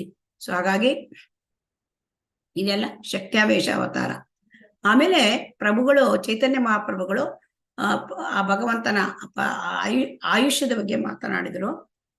ಇವರಿಗೆ ಸನಾತನ ಗೋಸ್ವಾಮಿ ಅವರಿಗೆ ಭಗವಾನ್ ಕೃಷ್ಣ ಸದಾ 16 ವರ್ಷದ ಹುಡುಗನಾಗೆ ಕಾಣ್ತಾನೆ. ಅವನು ಈ ಬ್ರಹ್ಮಾಂಡದಲ್ಲಿ ಅವತರಿಸಿ ಬರೋದು ನಿಶ್ಚಯವಾದಾಗ ಮೊದಲು ಏನ್ ಮಾಡ್ತಾನೆ, ಅವರು ತನ್ನ ಭಕ್ತರನ್ನೇ ತಾಯಿ ತಂದೆಯ ರೂಪದಲ್ಲಿ ಕಳಿಸ್ತಾನೆ. ಆಮೇಲೆ ಅವನ ಅವತಾರ ಆಗತ್ತೆ. ಅಂದ್ರೆ ಅಲ್ಲಿ ಬಂದಿರತಕ್ಕಂತ ಕೃಷ್ಣ ಬಂದಾಗ ಕೂಡ ಇಲ್ಲಿ ವಸುದೇವ ದೇವಕಿ ಅವರು ಭಕ್ತರಾಗಿದ್ರು, ತುಂಬಾ ಅಂದ್ರೆ ಶುದ್ಧ ಭಕ್ತರು. ಅದೇ ರೀತಿ ನಂದ ಮಹಾರಾಜ ಮತ್ತು ಯಶೋಧ ಮಾತಾ ಕೂಡ ಅವ್ರನ್ನೆಲ್ಲ ಮೊದಲೇ ಕಳಿಸಿರ್ತಾನೆ, ಆಮೇಲೆ ಸ್ವತಃ ಅವನು ಬರ್ತಾನೆ. ಆಮೇಲೆ ಪೂತನಿಯನ್ನ ಸಂಹಾರ ಮಾಡಿದ್ದಾರೆ. ಅದು ಚಿಕ್ಕ ಚಿಕ್ಕ ಬಾಲಕನಾಗಿದ್ದಾಗ ಮಾಡಿರ್ತಕ್ಕಂತಹ ಲೀಲೆಗಳು. ಅದರಲ್ಲಿ ಪೂತನಿಯನ್ನು ಸಂಹಾರ ಮಾಡಿದ್ದು ಪ್ರಥಮ ಲೀಲೆ. ಮತ್ತೆ ಈ ರೀತಿ ಕೃಷ್ಣ ಎಲ್ಲ ಬ್ರಹ್ಮಾಂಡಗಳಲ್ಲಿ ಅವತಾರ ತೆಗಿತಾರೆ. ಅವರು ಒಂದೇ ಈ ಒಂದು ನಮ್ಮ ಈ ಒಂದು ಭೂಮಿ ಒಂದೇ ಅಲ್ಲ, ಎಲ್ಲ ಬ್ರಹ್ಮಾಂಡಗಳಲ್ಲೂ ಅವರದ್ದು ಅವತಾರಗಳು ನಡೀತಾನೆ ಇರುತ್ತೆ. ಆ ಅವತಾರಗಳಿಗೆ ಅಸಂಖ್ಯಾತ ಬ್ರಹ್ಮಾಂಡಗಳು ಇರ್ತದೆ. ಅಸಂಖ್ಯಾತ ಬ್ರಹ್ಮಾಂಡಗಳು ಇರೋದ್ರಿಂದ ಅವತಾರಕ್ಕೂ ಕೂಡ ಮಿತಿಯೇ ಇಲ್ಲ. ಹಾಗಾಗಿ ಪ್ರತಿ ನಿಮಿಷದಲ್ಲೂ ಒಂದೊಂದು ಬ್ರಹ್ಮಾಂಡದಲ್ಲಿ ನಡೀತಾ ಇರ್ತದೆ ಅವರ ಲೀಲೆಗಳು ಮತ್ತು ಅಭಿವ್ಯಕ್ತಿಗಳು. ಹಾಗಾಗಿ ಇದು ಹೇಗೆ ಕೇಳಿದ್ರೆ, ಗಂಗಾ ನದಿಗೆ ಅಲೆಗಳು ಬಂದ ಹಾಗೆ ಭಗವಂತನ ಅವತಾರಗಳು ನಡೀತಾ ಇರುತ್ತೆ. ಯಾಕೆಂತಂದ್ರೆ ಬ್ರಹ್ಮಾಂಡಗಳು ಅವು ತುಂಬಾ ಇರ್ತದೆ, ಅವಕ್ಕೆ ಲೆಕ್ಕಾಚಾರನೇ ಇರುವುದಿಲ್ಲ. ಹಾಗಾಗಿ ಒಂದು ಬ್ರಹ್ಮಾಂಡದಲ್ಲಿ ನಡೆದರೆ ಒಂದು ಲೀಲೆ, ಮತ್ತೊಂದು ಬ್ರಹ್ಮಾಂಡದಲ್ಲಿ ಮತ್ತೊಂದು ರೀತಿಯ ಲೀಲೆಗಳು ನಡೀತಾ ಇರುತ್ತೆ. ಹಾಗಾಗಿ ಕೃಷ್ಣನು ಎತ್ತುವ ಅವತಾರಗಳಿಗೆ ಮಿತಿ ಇಲ್ಲ. ಅವನು ಶೈಶವದಲ್ಲಿ ಅಂದ್ರೆ ಶಿಶುವಾಗಿದ್ದಾಗಿದ್ದಾನೆ ಅವರು ಬಹುತರವಾದ ಲೀಲೆಗಳನ್ನು ತೋರಿಸ್ತಾರೆ ಮತ್ತು ಅಂತಿಮ ಲೀಲೆಯಾಗಿ ಅವರು ರಾಸ ನೃತ್ಯವನ್ನು ಪ್ರದರ್ಶನ ಮಾಡ್ತಾನೆ. ಹಾಗಾಗಿ ಕೃಷ್ಣನ ಲೀಲೆಗಳು ನಿರಂತರ. ಕೃಷ್ಣನ ಲೀಲೆ ಮುಗಿದೋಯ್ತು ಅಂದ್ರೆ ಈ ಲೋಕದಲ್ಲಿ ಮುಗೀತು. ಕೃಷ್ಣನ ಲೀಲೆ ಮತ್ತೆ ಬರ್ತಾರೆ, ಮತ್ತೆ ಮುಂದೆ ದ್ವಾಪರ ಯುಗಕ್ಕೆ. ಆದರೆ ಬೇರೆ ಲೋಕಗಳಲ್ಲಿ ಲೀಲೆಗಳು ನಡೀತಾ ಇದೆ. ಇದನ್ನು ಎಲ್ಲ ಧರ್ಮ ಗ್ರಂಥಗಳು ಕೂಡ ಈ ಮಾತನ್ನ ಪುಷ್ಟೀಕರಿಸುತ್ತವೆ. ಕೃಷ್ಣನು ಅವನ ಲೀಲೆಗಳನ್ನು ಯಾವ ರೀತಿ ಪ್ರದರ್ಶನ ಮಾಡ್ತಾನೆ ಇದು ಜನಸಾಮಾನ್ಯರಿಗೆ ಅರ್ಥ ಆಗೋದಿಲ್ಲ. ಇದನ್ನ ಹೇಗೆ ಹೇಳ್ತಾರೆ ಅಂದ್ರೆ, ಚೈತನ್ಯರು ಕೃಷ್ಣನ ಲೀಲೆಗಳನ್ನು ಸೂರ್ಯನ ಸುತ್ತ ಭೂಮಿಯು ಸುತ್ತುವ ಕ್ರಿಯೆಗೆ ಹೋಲಿಸಿದ್ದಾರೆ. ಸೂರ್ಯನ ಸುತ್ತ ಭೂಮಿ ಚಲನೆ ಮಾಡ್ತಾ ಇರುತ್ತೆ, ಅದೇ ತರ ಇಲ್ಲಿ ಕೃಷ್ಣನ ಲೀಲೆಗಳು ಕೂಡ ಆಗ್ತಾ ಇರುತ್ತೆ ಅಂತ ಹೇಳ್ತಾ ಇದ್ದಾರೆ. ಅಂದ್ರೆ ಭೂಮಿಯ ಚಲನೆಯನ್ನ ಹೇಗಾಗತ್ತೆ, 24 ಗಂಟೆಗಳಲ್ಲಿ ಅಲ್ಲಿ 60 ದಂಡುಗಳಾಗತ್ತಂತೆ. ಒಂದು ದಿನದ 24 ಗಂಟೆಗಳನ್ನ 60 ದಂಡಗಳಾಗಿ ವಿಭಾಗಿಸಿದ್ದಾರೆ. ಮತ್ತೆ ಒಂದು ದಿನವನ್ನ 3600 ಫಲ ಅಂತ ಹೇಳಿ ವಿಭಜಿಸಲಾಗಿದೆ. ಸೂರ್ಯನ ಚಕ್ರವನ್ನು ಪ್ರತಿ 60 ಫಲಗಳಲ್ಲೂ ಗ್ರಹಿಸಬಹುದು. ಅದು ಎಲ್ಲ ಲೆಕ್ಕಾಚಾರ. ಇದೆಲ್ಲ ಆ ಕಾಲಾವಧಿಯನ್ನು ದಂಡ ಎಂದು ಕರೆಯುತ್ತಾರೆ. 8 ದಂಡಗಳು ಸೇರಿ ಒಂದು ಪ್ರಹರವಾಗುತ್ತೆ. ಅಂದ್ರೆ ಮತ್ತೆ ಈ ಸೂರ್ಯ ಹುಟ್ಟುವುದು ಮತ್ತು ಮುಳುಗುವುದು ಆ ಕಾಲ 4 ಪ್ರಹರ. ಅದೇ ರೀತಿ 4 ಪ್ರಹರಗಳು ರಾತ್ರಿ. ಒಟ್ಟು 8 ಪ್ರಹರಗಳು 24 ಗಂಟೆಯಲ್ಲಿ. 8 ಪ್ರಹರಗಳು ಅಂದ್ರೆ ಪ್ರತಿಯೊಂದು ಪ್ರಹರಕ್ಕೂ 3 ಗಂಟೆಗಳು ಇರುತ್ತೆ. ಈ ರೀತಿ ಸೂರ್ಯನ ಚಲನೆಯನ್ನು 3600 ಫಲಗಳಲ್ಲಿ ಇಡೀ ದಿವಸ 24 ತಾಸುಗಳನ್ನು ನೋಡ್ಬಹುದಂತೆ. ಆದ್ರೆ ಏನಾಗುತ್ತೆ, ನಮಗೆ ಇಲ್ಲಿ 12 ತಾಸು ಸೂರ್ಯ ಕಾಣ್ತಾನೆ, ಮತ್ತೊಂದು ಗ್ರಹಕ್ಕೆ ಹೋಗ್ಬಿಡ್ತಾನೆ, ಅವಾಗ ನಮಗೆ ಕತ್ತಲೆ ಆಗತ್ತೆ. ಆದರೆ ಬೇರೆ ಕಡೆಗೆ ಅವನ ಸೂರ್ಯ ಇದ್ದೇ ಇರುತ್ತಾನೆ. ಅದೇ ತರಹ ಕೃಷ್ಣನ ಅವತಾರಗಳು ನಿತ್ಯವೂ ನಡ್ಕೋತ್ಲೇ ಇರ್ತದೆ. ಅದಕ್ಕೆ ಮಿತಿ ಇತಿ ಇಲ್ಲ. ಅಸಂಖ್ಯ ಅವತಾರಗಳು. ಭಗವಾನ್ ಕೃಷ್ಣ ಈ ಬ್ರಹ್ಮಾಂಡದಲ್ಲಿ, ಈ ನಾವಿರ್ತಕ್ಕಂಥ ಬ್ರಹ್ಮಾಂಡದಲ್ಲಿ 125 ವರ್ಷಗಳು ಮಾತ್ರ ಅವರು ಇರುತ್ತಾನೆ. ಈ ಅವಧಿಯ ಎಲ್ಲ ಲೀಲೆಗಳು ಎಲ್ಲ ಬ್ರಹ್ಮಾಂಡಗಳಲ್ಲೂ ಪ್ರದರ್ಶಿತವಾಗುತ್ತವೆ. ಇಲ್ಲಿ ಯಾವ ತರ ಲೀಲೆಗಳನ್ನು ಕೃಷ್ಣ ಮಾಡಿದ್ದಾನೆ ಅದೇ ತರ ಲೀಲೆಗಳನ್ನು ಬೇರೆ ಬೇರೆ ಬ್ರಹ್ಮಾಂಡಗಳಲ್ಲೂ ಕೂಡ ಪ್ರದರ್ಶನ ಆಗುತ್ತದೆ. ಕೃಷ್ಣನ ಆವಿರ್ಭಾವ, ಬಾಲಕನಾಗಿದ್ದಾಗ ಅವನ ಕ್ರೀಡೆಗಳು, ತಾರುಣ್ಯಾವಸ್ಥೆ ಅವನದು, ದ್ವಾರಕದಲ್ಲಿನ ಲೀಲೆಗಳು ಎಲ್ಲವೂ ಅವನ ಲೀಲಾವಿಲಾಸಗಳಲ್ಲಿ ಸೇರುತ್ತವೆ. ಈ ರೀತಿ ಎಲ್ಲ ಲೀಲೆಗಳು ಕೋಟ್ಯಾನುಕೋಟಿ ಬ್ರಹ್ಮಾಂಡಗಳಲ್ಲಿ ಒಂದಲ್ಲ ಒಂದು ಕಡೆ ಯಾವುದೇ ಹೊತ್ತಿನಲ್ಲೂ ಪ್ರದರ್ಶಿತವಾಗುವುದರಿಂದ ಅದನ್ನು ನಿರಂತರ ಎಂದು ಕರೆಯಲಾಗಿದೆ. ಯಾಕಂದ್ರೆ ಬ್ರಹ್ಮಾಂಡಗಳೇ ಕೋಟ್ಯಾಂತರ ಇದೆ, ಕೋಟ್ಯಾನುಕೋಟಿ ಬ್ರಹ್ಮಾಂಡ. ಅವಾಗ ಆ ಲೀಲೆಗಳು ಪ್ರತಿನಿತ್ಯ ಯಾವುದೋ ಒಂದು ಬ್ರಹ್ಮಾಂಡದಲ್ಲಿ ನಡೀತಾನೇ ಇರುತ್ತೆ. ಸೊ ಹಾಗಾಗಿ ಕೃಷ್ಣನ ಲೀಲೆಗಳು ನಿರಂತರ. ಸೂರ್ಯನು ನಿರಂತರವಾಗಿದ್ದಾನೆ. ಹಾಗಾಗಿ ಇಲ್ಲಿ ನಮ್ಮ ಭೂಗ್ರಹ ಇರುವ ಸ್ಥಾನ ಕಾರಣ ರವಿ ಹುಟ್ಟಿ ಮುಳುಗುವುದನ್ನು ನಾವು ನೋಡ್ತೇವೆ. ಯಾಕಂದ್ರೆ ಭೂಮಿ ನಮಗೆ ಕಾಣುತ್ತೆ, ಓ ಸೂರ್ಯ ಹುಟ್ಟಿದ, ಸೂರ್ಯ ಮುಳುಗಿದ ಅಂತ ಕಾಣುತ್ತೆ. ಆ ಸೂರ್ಯ ಮುಳುಗುವುದಿಲ್ಲ, ಮತ್ತೊಂದು ಕಡೆಗೆ ಹೋಗಿರ್ತಾನೆ. ಗೋಲೋಕ ವೃಂದಾವನ ಎನ್ನುವ ಗ್ರಹ ಲೋಕವು ಭಗವಂತನ ಧಾಮ ಮತ್ತು ಅವನ ಇಚ್ಛಾ ಮಾತ್ರದಿಂದಲೇ ಗೋಲೋಕ ವೃಂದಾವನವು ಈ ಮತ್ತು ಇತರ ಬ್ರಹ್ಮಾಂಡಗಳಲ್ಲಿ ಅಭಿವ್ಯಕ್ತವಾಗುತ್ತದೆ. ಸೊ ಭಗವಂತನ ಇಚ್ಛೆ ಇದ್ರೆ ಮಾತ್ರ ಇಲ್ಲಿ ಅಭಿವ್ಯಕ್ತ ಆಗತ್ತೆ, ಅಥವಾ ಬೇರೆ ಕಡೆ ಕೂಡ ಅಭಿವ್ಯಕ್ತ ಆಗತ್ತೆ. ಭಗವಂತನು ಸದಾ ಗೋಲೋಕ ವೃಂದಾವನವೆಂಬ ಅವನ ಪರಮೋನ್ನತ ಧಾಮದಲ್ಲಿ ಇರ್ತಾನೆ ಮತ್ತು ಅವನ ಪರಮೋನ್ನತ ಇಚ್ಛೆಗೆ ಅನುಸಾರವಾಗಿ ಅವನ ಕಾರ್ಯಗಳು ಬೇರಿತರ ಅಸಂಖ್ಯಾತ ಬ್ರಹ್ಮಾಂಡಗಳಲ್ಲಿ ಅಭಿವ್ಯಕ್ತವಾಗುತ್ತವೆ. ಯಾವಾಗಲೂ ಅವನು ಗೋಲೋಕ ಧಾಮದಲ್ಲಿ ನಿತ್ಯ ಲೀಲೆಗಳಲ್ಲಿ ಆನಂದದಲ್ಲಿ ಇರ್ತಾನೆ ಭಗವಂತ. ಆದರೆ ಅವನ ಇಚ್ಛೆ, ಪರಮೋನ್ನತ ಇಚ್ಛೆ, ಅದಕ್ಕೆ ಅನುಸಾರವಾಗಿ ಅವನ ಕಾರ್ಯಗಳು, ಲೀಲಾ ಕಾರ್ಯಗಳು ಅಸಂಖ್ಯಾತ ಬ್ರಹ್ಮಾಂಡಗಳಲ್ಲಿ ವ್ಯಕ್ತವಾಗ್ತಾ ಇರ್ತವೆ, ಅಭಿವ್ಯಕ್ತವಾಗುತ್ತವೆ. ಅವನ ಆವಿರ್ಭಾವವಾದಾಗ ಅವನು ಆಯಾ ನಿರ್ದಿಷ್ಟ ಸ್ಥಳಗಳಲ್ಲಿ ಹುಟ್ಟುತ್ತಾನೆ ಮತ್ತು ಅವನ ಪ್ರತಿ ಅಭಿವ್ಯಕ್ತಿಯಲ್ಲಿಯೂ ಅವನ ಷಡೈಶ್ವರ್ಯಗಳು ಪ್ರದರ್ಶಿತವಾಗುತ್ತವೆ. ಸೊ ಹಾಗಾಗಿ ಕೃಷ್ಣನ ಅವತಾರಗಳು, ಅದನ್ನ ನಾವು ಇವತ್ತು ಐಹಿಕ ಲೋಕಗಳಲ್ಲಿನ ಅವತಾರದ ಬಗ್ಗೆ ನಾವು ಇವತ್ತು ತಿಳಿದುಕೊಂಡು,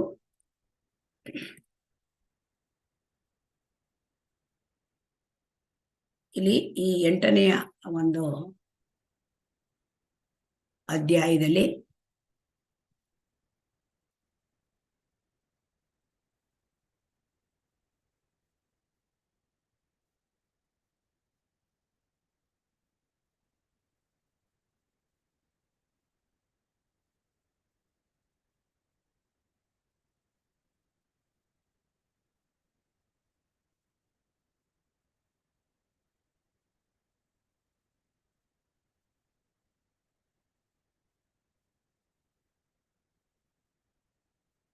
ಹಾಗಾಗಿ ಇವತ್ತು ತಿಳ್ಕೊಂಡಿದ್ದು ಏನು ಅಂತಂದ್ರೆ, ನಾವು ಐಹಿಕ ಪ್ರಪಂಚದಲ್ಲಿ ಭಗವಂತನ ಸ್ವಾಂಶ ವಿಸ್ತರಣೆಗಳು ಬರುತ್ತೆ.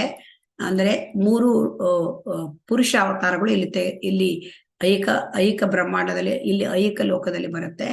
ಅದೇ ಸ್ವಾಂಶ ವಿಸ್ತರಣೆ. ಇದರಲ್ಲಿ ಮೊಟ್ಟ ಮೊದಲು ಬರ್ತಕ್ಕಂಥದ್ದು ಕಾರಣೋದಕಶಾಹಿ ವಿಷ್ಣು. ಕಾರಣೋದಕಶಾಹಿ ವಿಷ್ಣು ಅವರು ಇದರಿಂದ ಬರ್ತಾರೆ. ಅಂದ್ರೆ ಆಧ್ಯಾತ್ಮಿಕ ಲೋಕದಲ್ಲಿ ಅಲ್ಲಿ ಸಂಕರ್ಷಣನಿಂದ ಅವರ ವಿಸ್ತರಣೆ ಬರುತ್ತೆ. ಸಂಕರ್ಷಣೆಯಿಂದ ಬಂದಿದ್ದು ಮಹಾವಿಷ್ಣು. ಸೊ ಅಥವಾ ಕಾರಣೋದಕಶಾಹಿ ವಿಷ್ಣು ಅವರು ಏನ್ ಮಾಡ್ತಾರೆ, ಅವರು ಸರ್ಗವನ್ನು ಮಾಡ್ತಾರೆ. ಹೇಗೆ ಸರ್ಗವನ್ನು ಮಾಡ್ತಾರೆ ಅಂದ್ರೆ, ಸೃಷ್ಟಿ ಮಾಡುವಾಗ ಅವರು ಐಹಿಕ ಪ್ರಕೃತಿಯ ಮೇಲೆ ಕಣ್ಣೋಟ ಬೀರಿ ಎಲ್ಲ ಜೀವಿಗಳನ್ನು, ಅದರಲ್ಲಿ ಜೀವಿಗಳ ಬೀಜವನ್ನು ಅಲ್ಲಿ ಬಿತ್ತುತ್ತಾರೆ.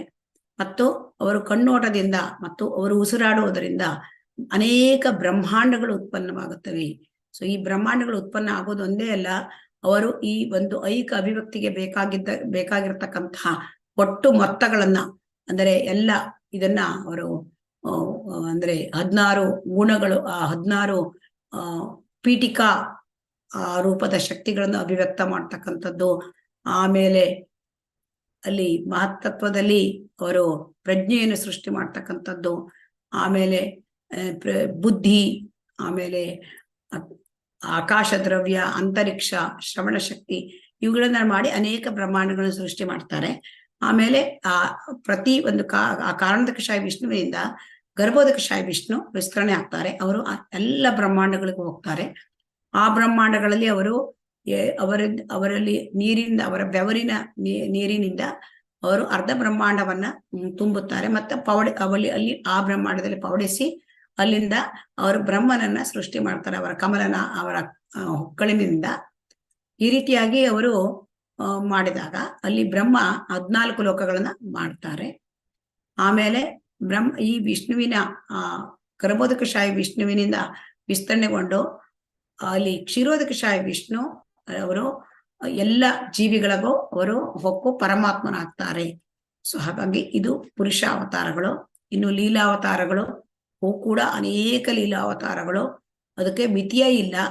ಭಗವಂತನ ಯಾವ ಅವತಾರಕ್ಕೂ ಕೂಡ ಮಿತಿ ಇಲ್ಲ, ಅಷ್ಟು ಅನೇಕ ಅವತಾರಗಳು. ಅದರಲ್ಲಿ ಮುಖ್ಯ ಮತ್ಸ್ಯ ಅವತಾರ, ಕೂರ್ಮ ಅವತಾರ, ರಾಮ ಅವತಾರ, ನರಸಿಂಹ ಅವತಾರ, ವರಾಹ ಅವತಾರ, ವಾಮನ ಅವತಾರ. ಇನ್ನು ಗುಣಾವತಾರಗಳಲ್ಲಿ ಬ್ರಹ್ಮ, ವಿಷ್ಣು, ಶಿವ, ಇವ್ರ ಬಗ್ಗೆ ಹೇಳಿದ್ರು. ಬ್ರಹ್ಮ ಅಂದ್ರೆ ರಜೋಗುಣ, ಶಿವ ಅಂದ್ರೆ ತಮೋಗುಣ, ವಿಷ್ಣು ಅಂದ್ರೆ ಸತ್ವಗುಣ. ಆದ್ರೆ ವಿಷ್ಣು ಅವರು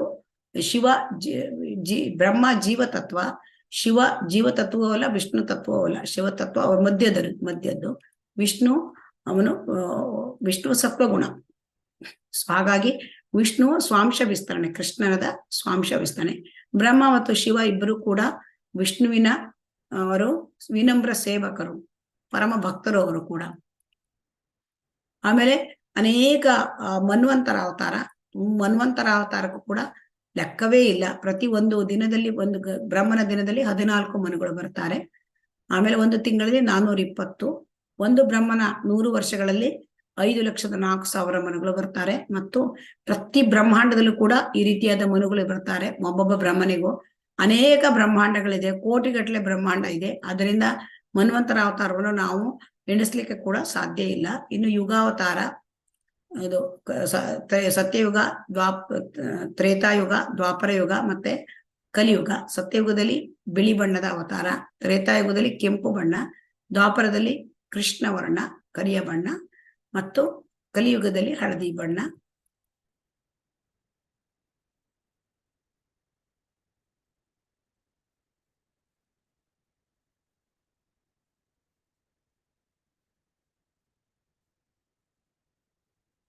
ಮತ್ತೆ ಕಲಿಯುಗಕ್ಕೆ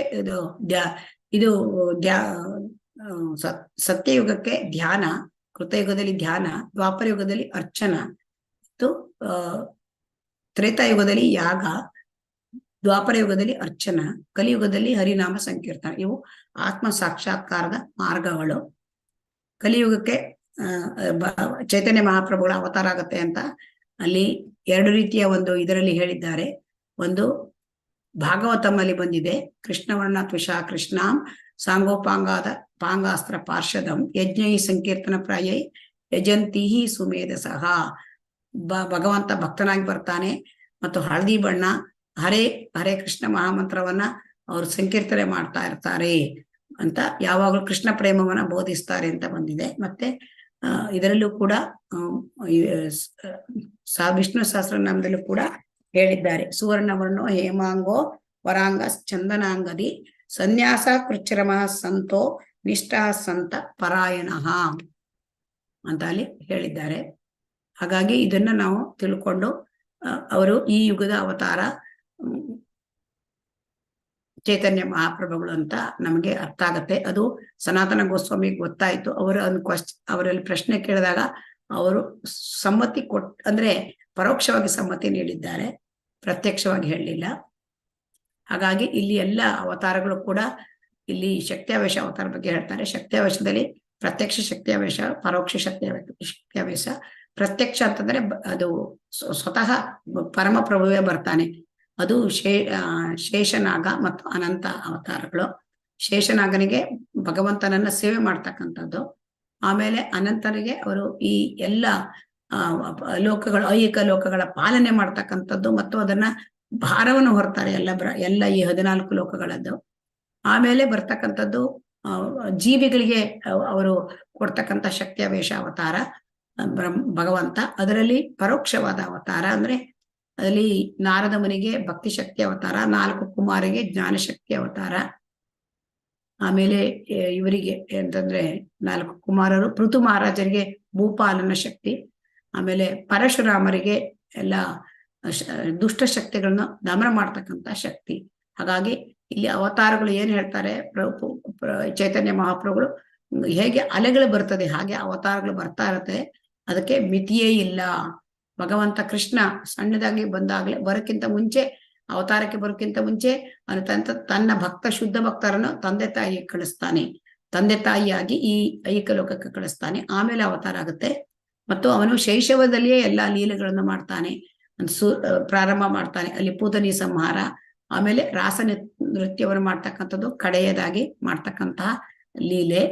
ಹಾಗಾಗಿ ಭಗವಂತನ ಲೀಲೆ ಹೇಗೆ ಭೂಮಿ ಸೂರ್ಯನ ಸುತ್ತ ಚಲಿಸ್ತಾ ಇರುತ್ತೆ 24 ತಾಸು, ಅದೇ ತರಹ ಆಗ್ತಾ ಇರುತ್ತೆ ಭಗವಂತನ ಲೀಲೆಗಳು. ಒಂದು ಲೋಕದಲ್ಲಿ ಹೇಗೆ ಆಗ್ತದೆ ಅದೇ ತರಹ ಅನೇಕ ಬ್ರಹ್ಮಾಂಡಗಳಲ್ಲಿ ಅಲ್ಲಿ ನಡೀತಾನೆ ಇರುತ್ತೆ ಲೀಲೆಗಳಿಗೆ. ಅದು ಕೊನೆಯೇ ಇಲ್ಲ.